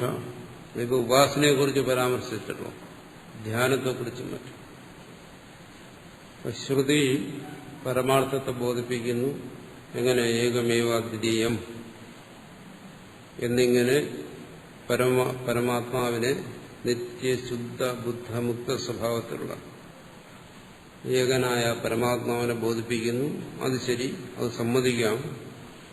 പക്ഷേ മുമ്പ് പറഞ്ഞ കലഹം അല്ലാതെ തന്നെ പ്രാണോപാസന തുടങ്ങിയ പലതരത്തിലുള്ള ഉപാസനകളെ ശ്രുതി ബോധിപ്പിക്കുന്നുണ്ട്. അപ്പോൾ ശ്രുതിയുടെ പരവുമായ താല്പര്യം ഏകത്വത്തെ ബോധിപ്പിക്കുകയാണെങ്കിൽ കർമ്മം, ഉപാസന ഇതെല്ലാം ശ്രുതിയിൽ വരുന്നുണ്ട്. അതിന്റെ എല്ലാം നില എവിടെ? ആ ഭാഗങ്ങളിലെല്ലാം ശ്രുതി അസംബന്ധമാണോ എന്നാണ് ചോദ്യം. കിമർത്ഥ ഈ ഉപാസനോപദിഷ്ഠ, ഉപാസനകളും മറ്റ് ശ്രുതിയിൽ എന്തിനു പറഞ്ഞു? അത് പറയുമ്പോൾ ആധ്യാത്മിക മാർഗത്തിലെ ആദ്യത്തെ പടി മുതൽ ശ്രുതി സമ്മതമാണെന്ന് വരും. കർമ്മത്തിൽ തുടങ്ങി ഉപാസനകൾ, മന്ത്രം, ജപം, ധ്യാനം, പലതരത്തിലുള്ള അഭ്യാസങ്ങൾ യോഗം, തന്ത്രം, മന്ത്രം ഇതെല്ലാം ശ്രുതി സമ്മതമാണെന്ന് വരും ഈ ഭാഗങ്ങളിൽ. പരമാർത്ഥം എന്താണ്? നിത്യശുദ്ധ ബുദ്ധ മുക്ത സ്വഭാവമാണെന്നുള്ളതാണ്. പക്ഷെ എന്നാലും ഇതിനെല്ലാം ആധ്യാത്മിക മാർഗത്തിൽ എല്ലാ സാധനാ സമ്പ്രദായങ്ങൾക്കും എല്ലാ മാർഗങ്ങൾക്കും നിലനിൽപ്പുണ്ട് എന്നാണ് ഇനി പറയുന്നത്. ആത്മാവാരി ദ്രഷ്ടവ്യ ആത്മാപഹതപാത്മാ സക്രതും കുർവീത ആത്മീയത്വ ഉപാസീത ഇത്യാദി ശ്രുതിഭ്യ. ഇവിടെയൊക്കെ ഉപാസന വിധിച്ചിരിക്കുകയാണ്. ആത്മാവാരെ ദ്രഷ്ടവ്യ, ആത്മാവിനെ ധ്യാനിക്കണം. അവിടെ നിധ്യാസനത്തെക്കുറിച്ച് പറയുകയാണ്. ആത്മാവിനെ അപഹതപാത്മാവ, പാപരഹിതനായി പരിശുദ്ധനായി ആത്മാവിനെ ധ്യാനിക്കണം. സ ക്രതും കുർവീത, ആ അധികാരി ക്രതും ധ്യാനത്തെ ചെയ്യണം. ക്രതു എന്ന് വെച്ചാൽ ഇവിടെ ധ്യാനം. ക്രതുവിന് യാഗമെന്നും അർത്ഥമുണ്ട്. പക്ഷെ ഇവിടെ പ്രകടനത്തിൽ ധ്യാനമൊന്നും. അവൻ ധ്യാനിക്കണം. ആത്മീയത്വ ഉപാസീത, ആ പരമാത്മാവിനെ തന്റെ സ്വരൂപമായിട്ട് ധ്യാനിക്കണം. ഇത്യാദി ശ്രുതി. ഇവിടെയെല്ലാം എന്താണ്? ആത്മധ്യാനത്തെക്കുറിച്ച് പറഞ്ഞിരിക്കുന്നു, ഉപാസനയെക്കുറിച്ച് പറഞ്ഞിരിക്കുന്നു. നേരത്തെ എന്താണ് പറഞ്ഞത്? ഏകം അദ്വിതീയവുമായ തത്വത്തെ ബോധിച്ചാൽ മതി എന്ന് പറഞ്ഞു. അപ്പോ ആ ബോധിക്കലാണ് ശ്രുതിയുടെ താല്പര്യം. ബോധിപ്പിക്കലാണെങ്കിൽ ശ്രോതാവ് ബോധിച്ചാൽ മതി. പിന്നീട് ധ്യാനം എന്ന് പറയുന്നത് എന്താണ്? മാനസികമായ കർമ്മമാണ്, ബോധിക്കലല്ല. അത് നമ്മൾ ബ്രഹ്മസൂത്രത്തിൽ ചർച്ച ചെയ്തിട്ടുണ്ട്. വസ്തുതന്ത്രവും കർത്തൃതന്ത്രവും. ധ്യാനം കർത്തൃതന്ത്രമാണ്, ചെയ്യുന്നവൻ അധീനമാണ്. അവന് ചെയ്യാം, ചെയ്യാതിരിക്കാം, എന്തുമാകാം. മാനസികമായ പ്രവൃത്തിയാണ് ധ്യാനം എന്ന് പറയുന്നത്, മറ്റ് പ്രവൃത്തികളെ പോലെ തന്നെ. അപ്പോൾ അതിനെ ശ്രുതി നിർദ്ദേശിച്ചിരിക്കുന്നു. മറ്റാണെങ്കിലോ തത്വത്തെ ബോധിപ്പിക്കുന്നു. തത്വത്തെ ബോധിപ്പിക്കുന്നിടത്ത് ബോധിച്ചാൽ മതി. തത്വമസി എന്ന് ബോധിപ്പിക്കുമ്പോൾ അവൻ തന്റെ പരമാർത്ഥ സ്വരൂപത്തെ ബോധിച്ചാൽ മതി. പിന്നെ അവിടെ ധ്യാനിക്കാനൊന്നുമില്ല. അപ്പോൾ അതാണ് പറഞ്ഞത്, ജ്ഞാനം വസ്തുതന്ത്രമാണ്. വസ്തു എങ്ങനെയോ അങ്ങനെ ബോധിപ്പിക്കുക. മുമ്പിലിരിക്കുന്ന പുസ്തകത്തെ കണ്ടിട്ട് ഇത് പുസ്തകമാണെന്ന് അറിയുന്നതിന് വേണ്ടി പുസ്തകമൊന്നും ധ്യാനിക്കേണ്ട കാര്യമില്ല. ധ്യാനിക്കാതെ തന്നെ എന്ത് ചെയ്യുന്നു? പുസ്തകമാണെന്ന് മനസ്സിലാകുന്നു. അതാണ് ജ്ഞാനം. എന്ത് ചെയ്യുന്നു? വസ്തുവിനനുസരിച്ച് ജ്ഞാനം ഉണ്ടാകുന്നു. ധ്യാനത്തിന്റെ ആവശ്യമില്ല. അദ്വൈതം, ശ്രുതി അദ്വൈതത്തെ, പരമാർത്ഥത്തെ ബോധിപ്പിക്കുകയാണ്. ശ്രോതാവിന് അദ്വൈത ബോധമാണ് ഉണ്ടാകുന്നത്. അതാണ് മുഖ്യം. ആ ബോധം ഉണ്ടാകാതെ വരുന്നിടത്താണ് പിന്നീട് ധ്യാനം തുടങ്ങിയ മറ്റ് നാനാതരത്തിലുള്ള സാധനാ സമ്പ്രദായങ്ങളെ കുറിച്ച് പറയുന്നത്. അതെന്തിനു പറഞ്ഞിരിക്കുന്നു എന്നാ ചോദിക്കുന്നു. അദ്വൈതം തത്വമസി ഏകമേവാദ്വിതീയം എന്ന് ബോധിപ്പിച്ചാൽ പോരെ, ഇവനത് ബോധിച്ചാൽ പോരെ. പിന്നെ അഭ്യാസങ്ങൾ എന്തിന്? അതിന് പറയുന്നു കർമാണിച്ച അഗ്നിഹോത്രാദി. ഈ കർമ്മങ്ങൾ, അഗ്നിഹോത്രാദി കർമ്മങ്ങൾ അതെന്തിനു വിധിച്ചിരിക്കുന്നു? അതൊക്കെ അസംബന്ധമാണെങ്കിൽ ആ ഭാഗങ്ങളിലെല്ലാം വേദം അസംബന്ധമായി തീരും. വേദം ഒരു ഭാഗം സത്യമാണ്, ഒരു ഭാഗം അസത്യമാണെന്ന് വന്നു കഴിഞ്ഞാൽ ആ വേദം പ്രമാണമാകത്തില്ല. പറയുന്നു ശൃണു തത്ര കാരണം ആശ്രമ ആശ്രമിണോ അധികൃതാഹ വർണ്ണിനശ്ച മാർഗകാഹ. ആശ്രമ ത്രിവിധ.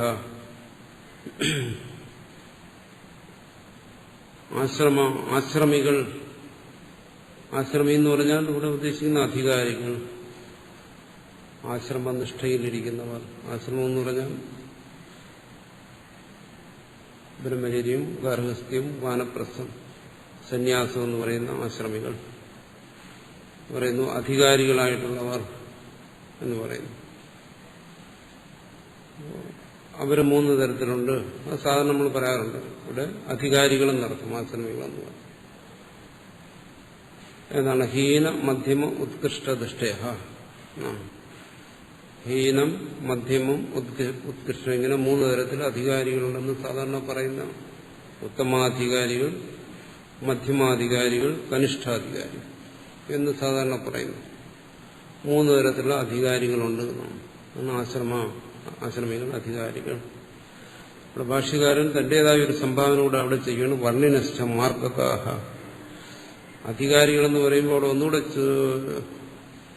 കൂട്ടിച്ചേർത്തോണം. വർണ്ണികളെന്നുകൂടെ എടുത്തോണം എന്നാണ്. വർണ്ണികളെന്ന് പറയുമ്പോൾ അത് അപകടമാണ്. ഇവിടെ ആനന്ദഗിരി പറയുന്നുണ്ട്, ശൂദ്രാൻ വ്യാവൃത്യ ത്രൈവർണികാനാമേവ ഗ്രഹണാർത്ഥം മാർഗകായി പറയുന്നു. അധികാരികളെന്ന് പറയുമ്പോൾ ശൂദ്രന്മാരെയും ഗ്രഹിച്ചു കളയും. ആചാര്യൻ ഉടപാദാചാര്യർ പറഞ്ഞിരിക്കുന്നതനുസരിച്ച് ഇത് കേൾക്കുന്നവർക്ക് ചിലപ്പോൾ തോന്നിപ്പോവും ശൂദ്രന്മാരും ഇതിന് അധികാരികളാണെന്ന് തോന്നിപ്പോവും.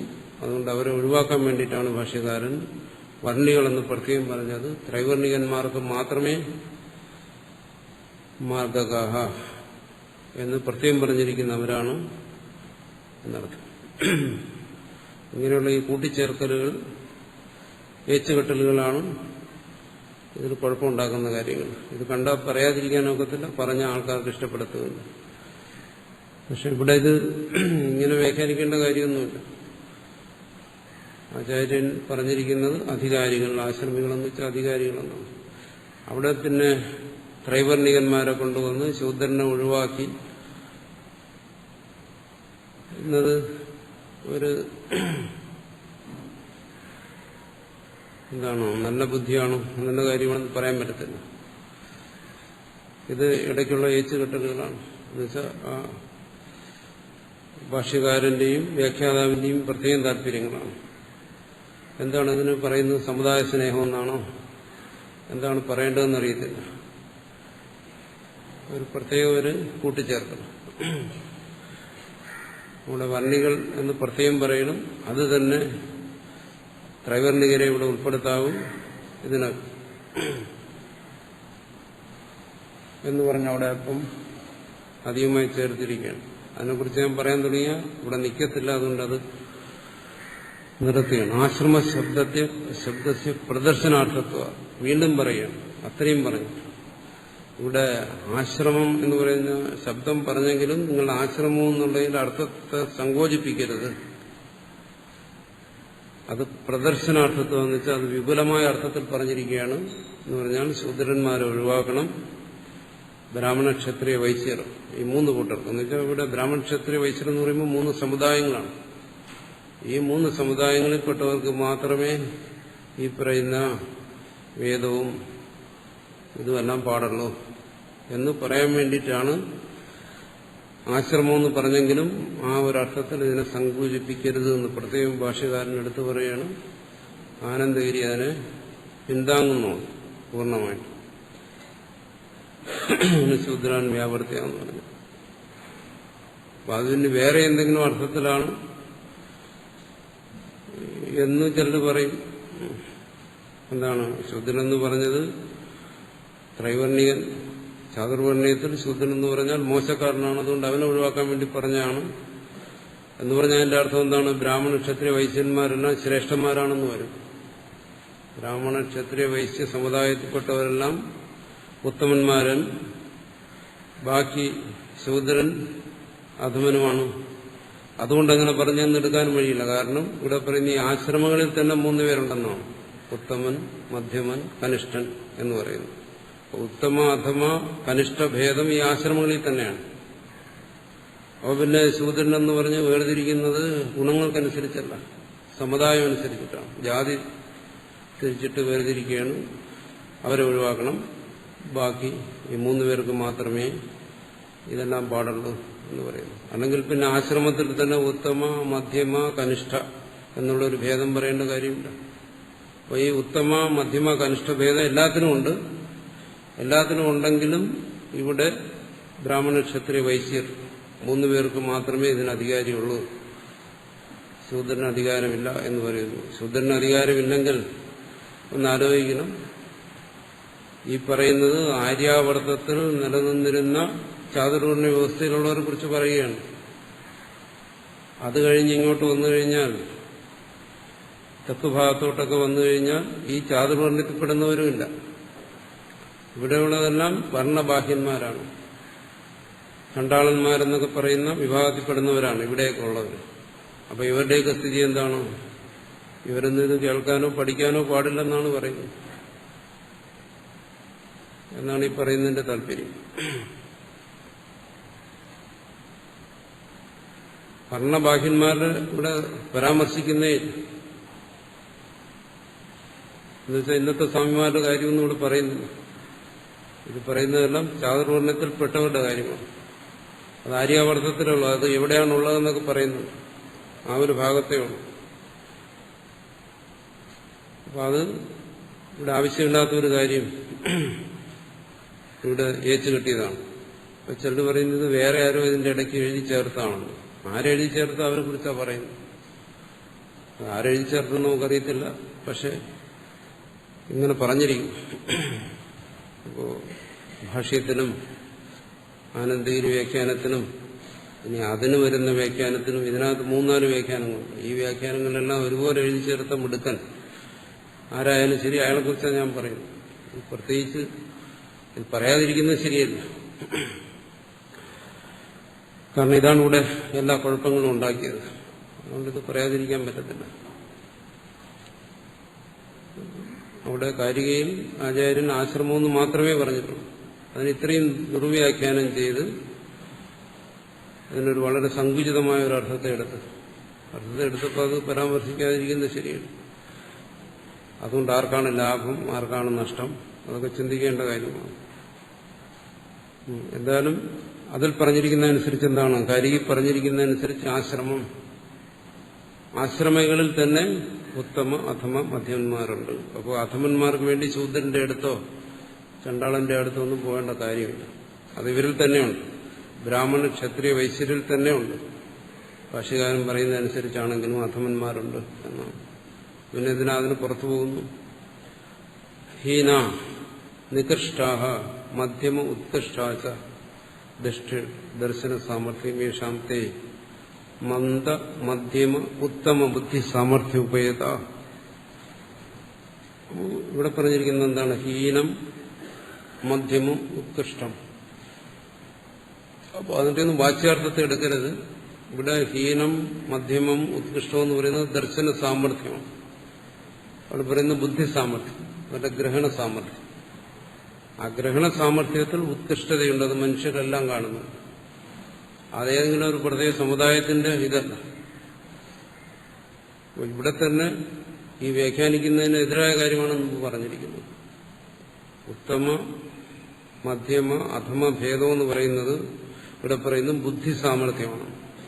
ഈ ബുദ്ധി സാമർഥ്യം എന്ന് പറയുന്നത് എന്താണ്? ഏതെങ്കിലും ഒരു സമുദായത്തിന്റെ കുത്തകയാണോ? അല്ലല്ലോ. ഇതേത് മനുഷ്യരിലും കാണും ബുദ്ധി സാമർഥ്യം. എങ്ങനെയുള്ള ഉത്തമ ബുദ്ധി, അതായത് ഉത്കൃഷ്ട ബുദ്ധി, മധ്യമ ബുദ്ധി, മോശമായ ബുദ്ധി, മന്ദബുദ്ധി, ഇതെല്ലാവരിലും കാണുന്നതാണ്. അപ്പോ ആ ഭാഗം മധ്യമ ഉത്തമ മധ്യമ ഹീനം എന്ന് പറയുന്ന ഭാഗം ശരിയായ രീതി വ്യാഖ്യാനിച്ചിട്ട് ആശ്രമം എന്ന് പറയുന്നതിന് വീണ്ടും ദുർവ്യാഖ്യാനം ചെയ്തിരിക്കുന്നത്. ഇത് മനഃപൂർവ്വം അല്ലാന്ന് കരുതാൻ നിവൃത്തിയില്ല. അപ്പൊ മന്ദ മധ്യമ ഉത്തമ ബുദ്ധിഭേദമാണ് ഇവിടെ മുഖ്യം, അല്ലാതെ ജാതിഭേദമല്ല. പിന്നെ ഇതിന് ജാതിഭേദമായിട്ട് വ്യാഖ്യാനിക്കുന്നതുകൊണ്ട് എന്ത് ലാഭം ഉണ്ടാകും? അതിന് വൈരുദ്ധ്യം വരുന്നുണ്ട്. ഉത്തമ ബുദ്ധികൾ, മധ്യമ ബുദ്ധികൾ, മന്ദബുദ്ധികൾ, ഇത് മനുഷ്യരിൽ എല്ലാ വിഭാഗത്തിലും എല്ലാ സമുദായങ്ങളിലും ഉള്ളതാണ്. അവർക്കനുസരിച്ചിട്ടാണ് വേദത്തിൽ ഈ ഭേദം ചെയ്തിരിക്കുന്നത്. എന്ന് പറയുമ്പോൾ വേദം എല്ലാ മനുഷ്യ സമൂഹത്തിനും മൊത്തമുള്ളതാണ്. ആ മനുഷ്യ സമൂഹത്തിൽ ഉത്തമ ബുദ്ധിയുള്ളവരും മധ്യമ ബുദ്ധിയുള്ളവരും മന്ദബുദ്ധിയുള്ളവരുമുണ്ട്.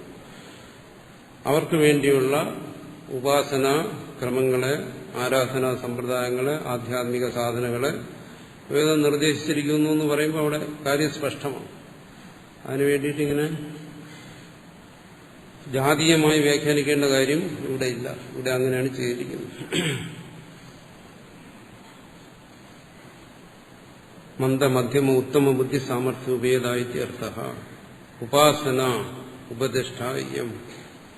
അതിനു വേണ്ടിയിട്ടാണ് ഈ ഉപാസന പറഞ്ഞിരിക്കുന്നത്. അപ്പം മനുഷ്യരിലെ ബുദ്ധിഭേദമനുസരിച്ച്, ഉത്തമ മധ്യമ അധമ ബുദ്ധിഭേദമനുസരിച്ച് ഈ ഉപാസന ഇവിടെ നിർദ്ദേശിച്ചിരിക്കുകയാണ്. തദർത്ഥം മന്ദ മധ്യമ ദൃഷ്ട്യാ എന്നർത്ഥം. അവിടെയും കൂട്ടിച്ചേർത്ത് ആശ്രമാദ്യർത്ഥം എന്നു. ആശ്രമമെന്ന് മാത്രം പറഞ്ഞാൽ കുഴപ്പമില്ല. അതിൽ പിന്നീട് വർണ്ണം എന്നൂടെ പറയുമ്പോഴാണ് കുഴപ്പം വരുന്നത്. ത്രൈവർണികം എന്ന് പറയുമ്പോൾ കുഴപ്പമില്ല. കേവലം ആശ്രമമെന്ന് മാത്രം പറഞ്ഞാൽ കുഴപ്പമില്ല. മന്ദ മധ്യമ ദൃഷ്ട്യ, മന്ദ മധ്യമ ഉത്തമ ദൃഷ്ടിക്കനുസരിച്ച്, ആ മനുഷ്യന്റെ ബുദ്ധിഭേദമനുസരിച്ചെന്നാണ്. അപ്പം മനുഷ്യന് വേണ്ടിയുള്ളതാണ് വേദം, അല്ല പ്രത്യേകിച്ച് ഏതെങ്കിലും ഒരു സമുദായത്തിന്, ഒരു ജാതിക്കാർക്ക് വേണ്ടിയുള്ളതല്ല. അത് എത്ര വ്യാഖ്യാനിച്ചാലും അങ്ങനെ ആക്കിയെടുക്കാൻ പ്രയാസമാണ്.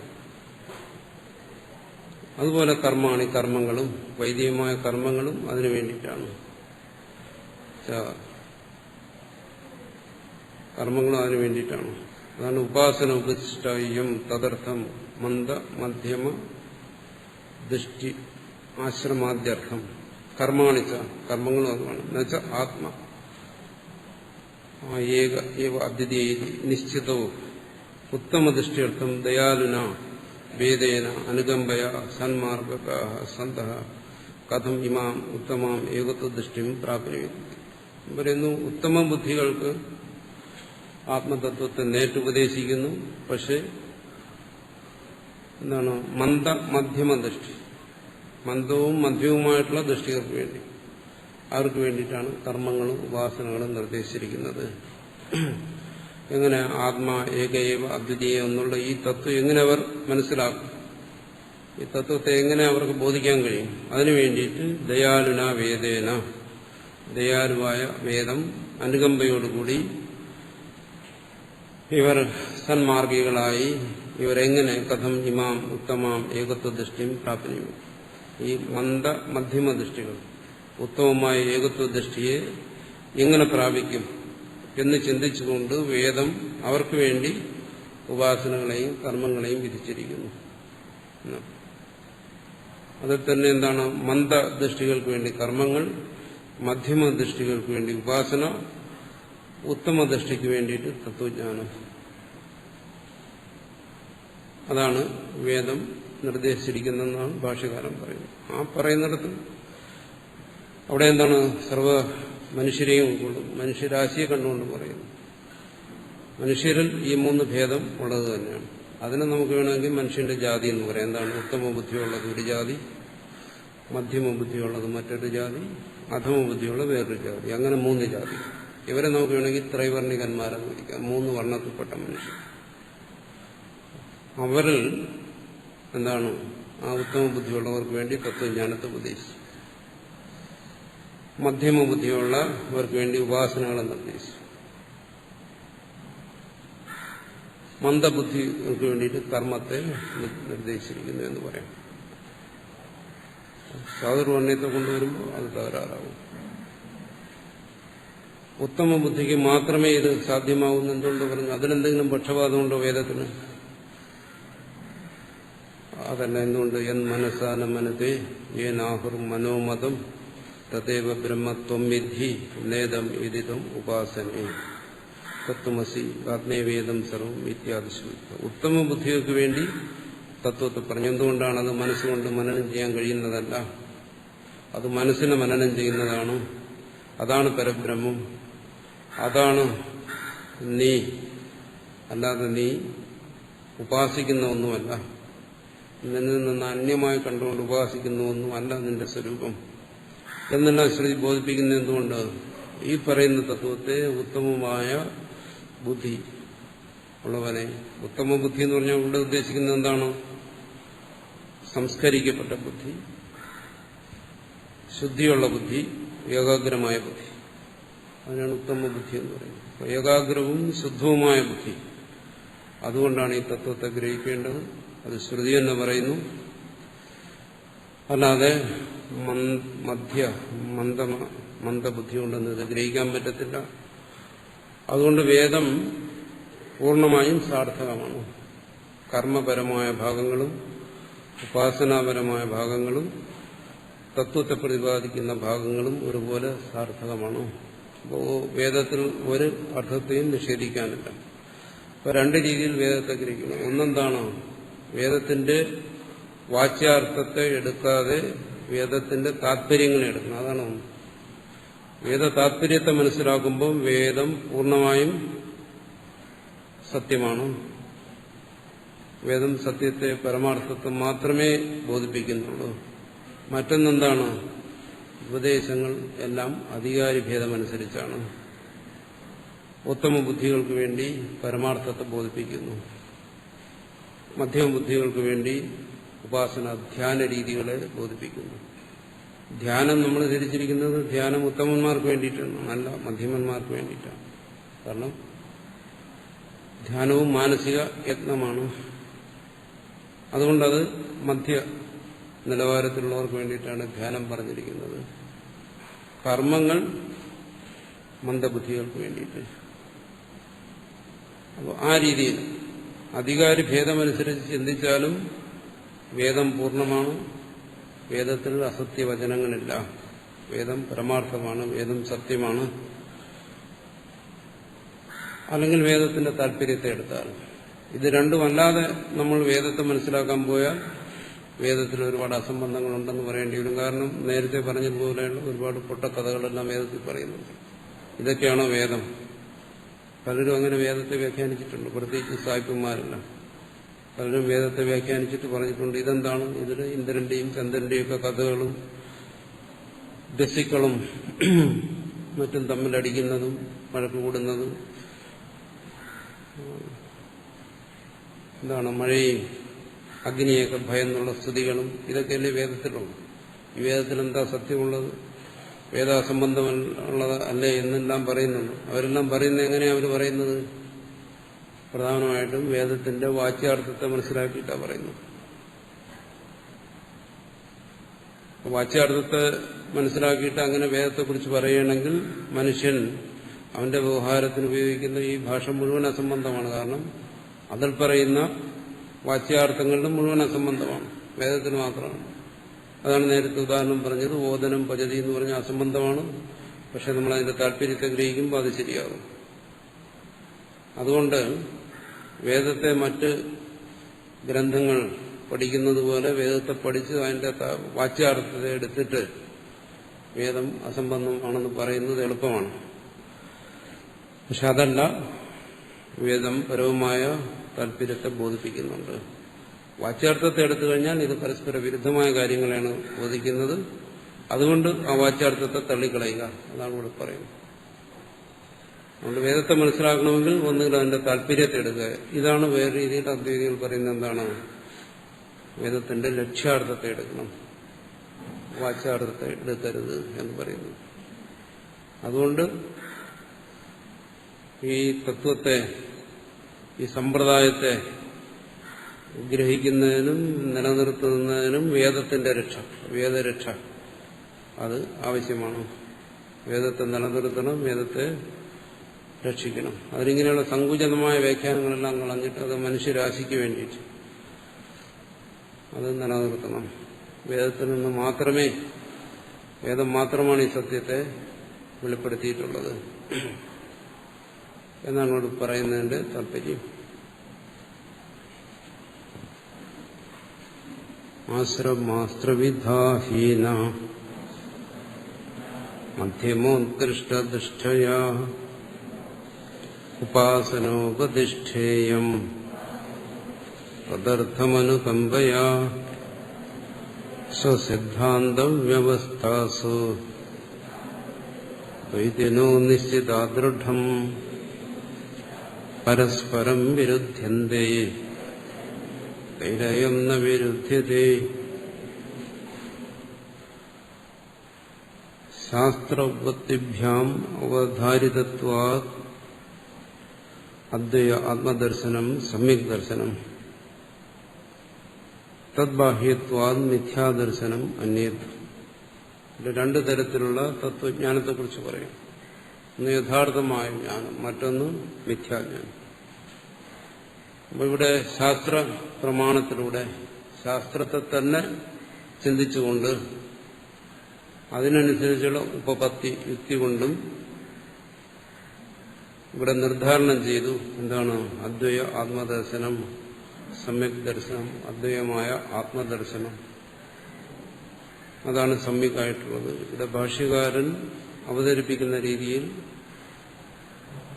ആചാര്യൻ കാരികയിലൂടെ വെളിപ്പെടുത്തിയ രീതിയിൽ അദ്വൈതമെന്ന് പറയുന്ന തത്വത്തെ ഗ്രഹിക്കുമ്പോൾ അത് സമ്യക് ദർശനമാണ്. അതിൽ പോരായ്മകളില്ല. അതിൽ സംശയങ്ങളില്ല, അതിൽ ഭ്രാന്തിയില്ല, അതിൽ അജ്ഞാനമില്ല. ഇത് മൂന്നും ഇല്ലാതെ വരുന്നതാണ് സമ്യക് ദർശനം. പരമാർത്ഥത്തെക്കുറിച്ചുള്ള ജ്ഞാനം. തദ്ബാഹ്യത്വ, ആ നിലയിൽ നിന്ന് നോക്കുമ്പോൾ, അവിടെ നിന്ന് നോക്കണം, അല്ല നമ്മുടെ നിലയിൽ നിന്ന് നോക്കിയപ്പോൾ. അദ്വൈത ദർശനത്തിന്റെ നിലയിൽ നിന്ന് നോക്കുമ്പോൾ അന്യത് മിഥ്യാദർശനം. ബാക്കി വരുന്ന ദ്വൈത കാഴ്ചപ്പാടുകളെല്ലാം മിഥ്യയാണ്, പരമാർത്ഥമല്ല, അസത്യമാണ്.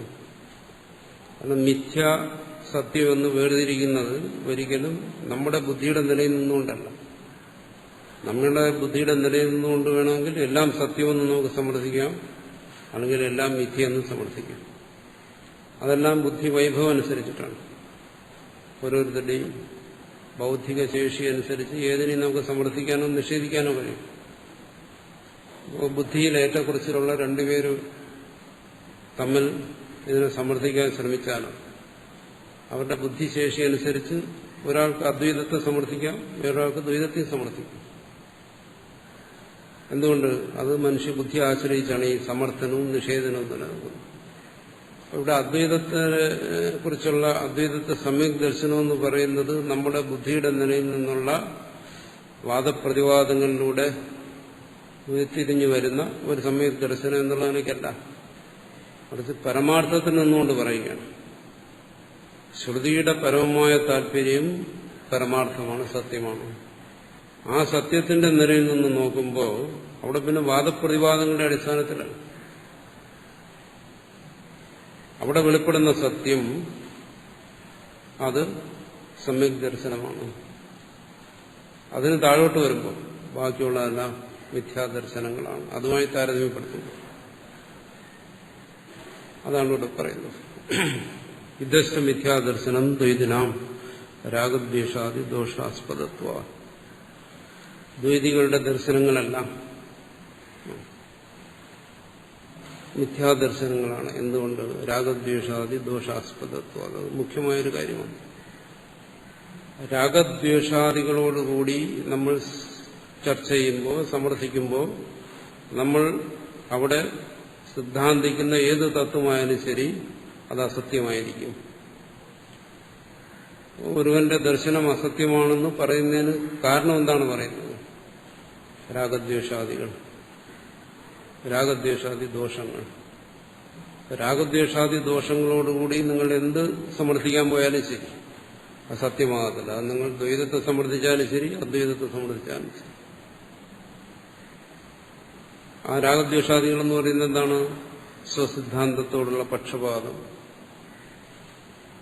പരപക്ഷത്തോടുള്ള വിദ്വേഷം, ഇതൊക്കെ രാഗദ്വേഷാദികളുടെ ഫലമായിട്ടുണ്ടാകുന്നതാണ്. ആചാര്യന്മാർക്ക് അതില്ല. ആന്തരികമായി അവർക്ക് സ്വപക്ഷത്തോടുള്ള അങ്ങനെയുള്ള ഒരു പക്ഷപാതമോ പരപക്ഷത്തോടുള്ള ദേഷ്യമോ ഒന്നുമില്ല. രാഗദ്വേഷ ശൂന്യമായ ഒരു മനസ്സുകൊണ്ടാണ് അവർ ഈ പരമാർത്ഥ തത്വത്തെ, അങ്ങനെ ഒരു മനസ്സിലെ ഈ പരമാർത്ഥ തത്വം വെളിപ്പെടുത്തും. രാഗദ്വേഷാദികളുണ്ടെങ്കിൽ എങ്ങനെ പരമാർത്ഥ തത്വം വെളിപ്പെടും? അവിടെ വെളിപ്പെടുത്തില്ല. അപ്പൊ ദ്വൈതികളെന്ന് ഇവിടെ ഉദ്ദേശിക്കുന്ന അങ്ങനെയാണ് ഉള്ളവരെയാണ്. രാഗദ്വേഷാദികളോടുകൂടി ഏതെങ്കിലും ഒരു തത്വത്തിന്റെ പക്ഷം പിടിച്ച് അതിനനുകൂലമായി യുക്തികൾ പ്രയോഗിക്കുകയും മറ്റുള്ളതിനെല്ലാം നിഷേധിക്കുകയും ചെയ്യുന്നവർ. അവരുടെ കാഴ്ചപ്പാടുകൾ, അവരുടെ ദർശനങ്ങളെല്ലാം മിഥ്യാദർശനങ്ങളാണ്. കഥം സ്വസിദ്ധാന്ത വ്യവസ്ഥാസു സ്വസിദ്ധാന്ത രചനാ നിയമേഷു കപില കണാദ ബുദ്ധ അർഹതാദി ദൃഷ്ടി അനുസാരിണോ ദ്വൈതിനോ നിശ്ചിതാഹ. സ്വസിദ്ധാന്ത വ്യവസ്ഥകൾ, അവരവരുടെ ഭാവനയ്ക്കനുസരിച്ചുള്ള സിദ്ധാന്തങ്ങൾ. സ്വസിദ്ധാന്ത രചനാ നിയമേഷു, അവരവരുടെ സിദ്ധാന്തങ്ങൾ ആവിഷ്കരിക്കുന്നതിന് അവർ കൊണ്ടുവന്ന നിയമങ്ങൾ. അതേതൊക്കെയാണ്? ആ നിയമങ്ങളെന്ന് പറയുന്നു കപിലന്റെ അനുയായികൾ. കപിലനെ കുറിച്ചല്ല പറയുന്നത്, കപില ദൃഷ്ടി അനുസാരിണ, കപില ദൃഷ്ടി അനുസരിക്കുന്നവർ, കണാദ ദൃഷ്ടി അനുസരിക്കുന്നവർ, ബുദ്ധ ദൃഷ്ടി അനുസരിക്കുന്നവർ, ആർഹതന്റെ ദൃഷ്ടി അനുസരിക്കുന്നവർ എന്നാണ് അനുയായികൾ. അത് പലയിടത്തും കാപിലന്മാര്, കാണാതന്മാര്, ബൗദ്ധന്മാര്, ആർഹതന്മാരെന്നും പറയും.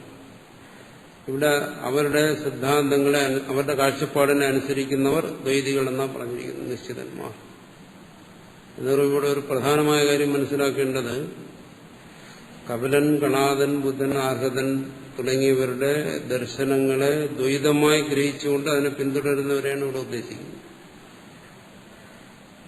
ഇവരുടെ ദർശനങ്ങളെയൊക്കെ ഒരാൾ അദ്വൈതമായി ഗ്രഹിക്കുകയാണെങ്കിൽ അവിടെ പ്രശ്നമൊന്നുമില്ല. ഉദാഹരണം പറഞ്ഞാൽ ബുദ്ധന്റെ പര്യായമാണ് അദ്വൈതവാദി എന്ന് ബുദ്ധന്റെ പര്യായമുണ്ട്.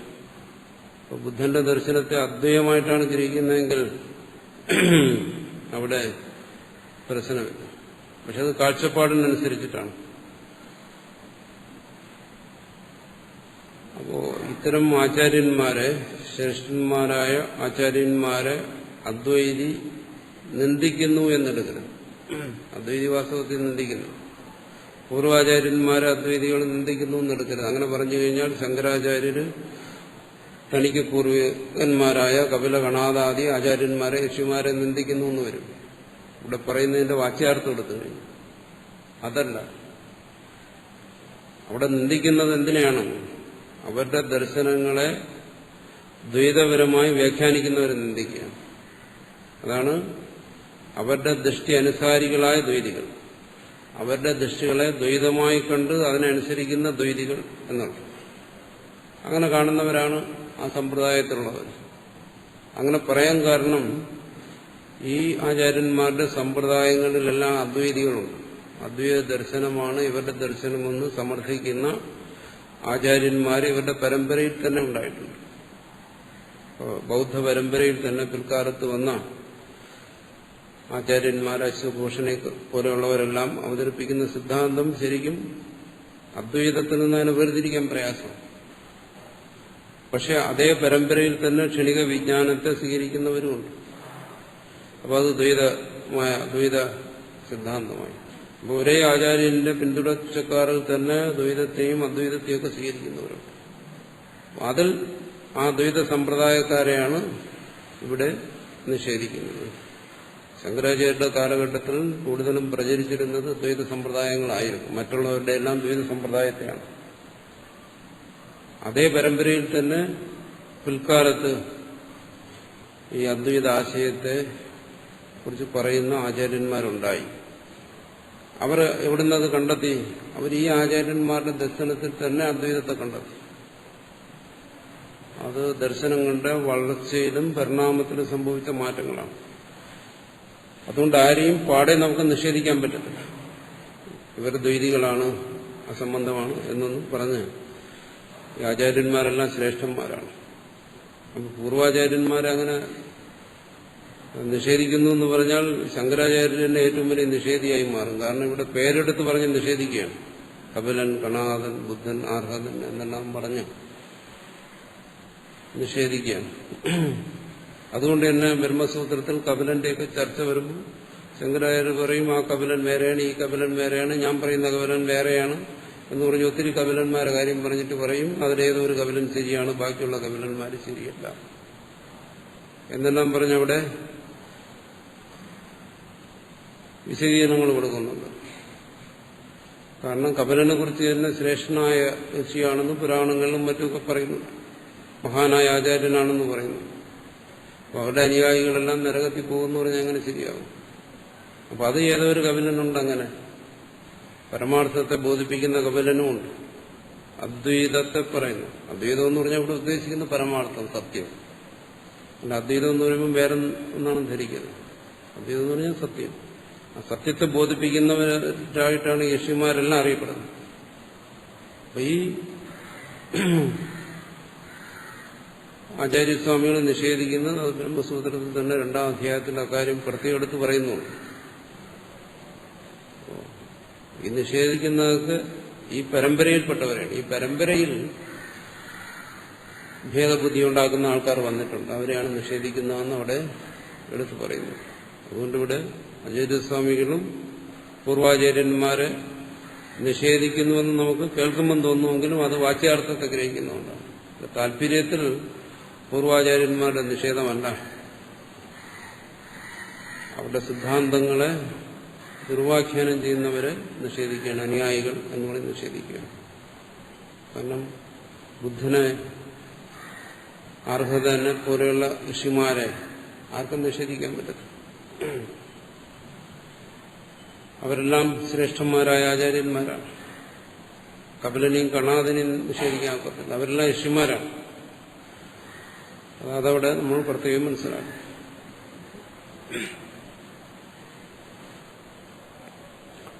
അതുകൊണ്ട് ഇവിടെ നിഷേധിക്കുന്ന എന്താണ്? മിഥ്യാദർശനം. മിഥ്യാദർശനത്തെ പിന്തുടരുന്നവരെന്ന് ഉദ്ദേശിച്ചു. അസത്യദർശനങ്ങൾ നിഷേധിക്കുന്നു. എവിടെയാണോ സത്യദർശനമുള്ളത് അതിനെ പിന്തുടരാൻ ആവശ്യപ്പെടുകയാണ്. സ്വസിദ്ധാന്ത വ്യവസ്ഥാസു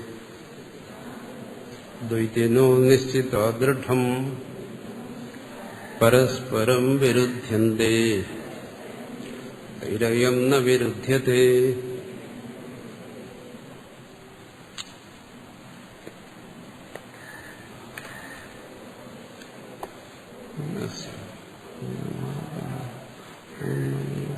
ശിഷ്യതി. ഓം ശാന്തി ശാന്തി ശാന്തി.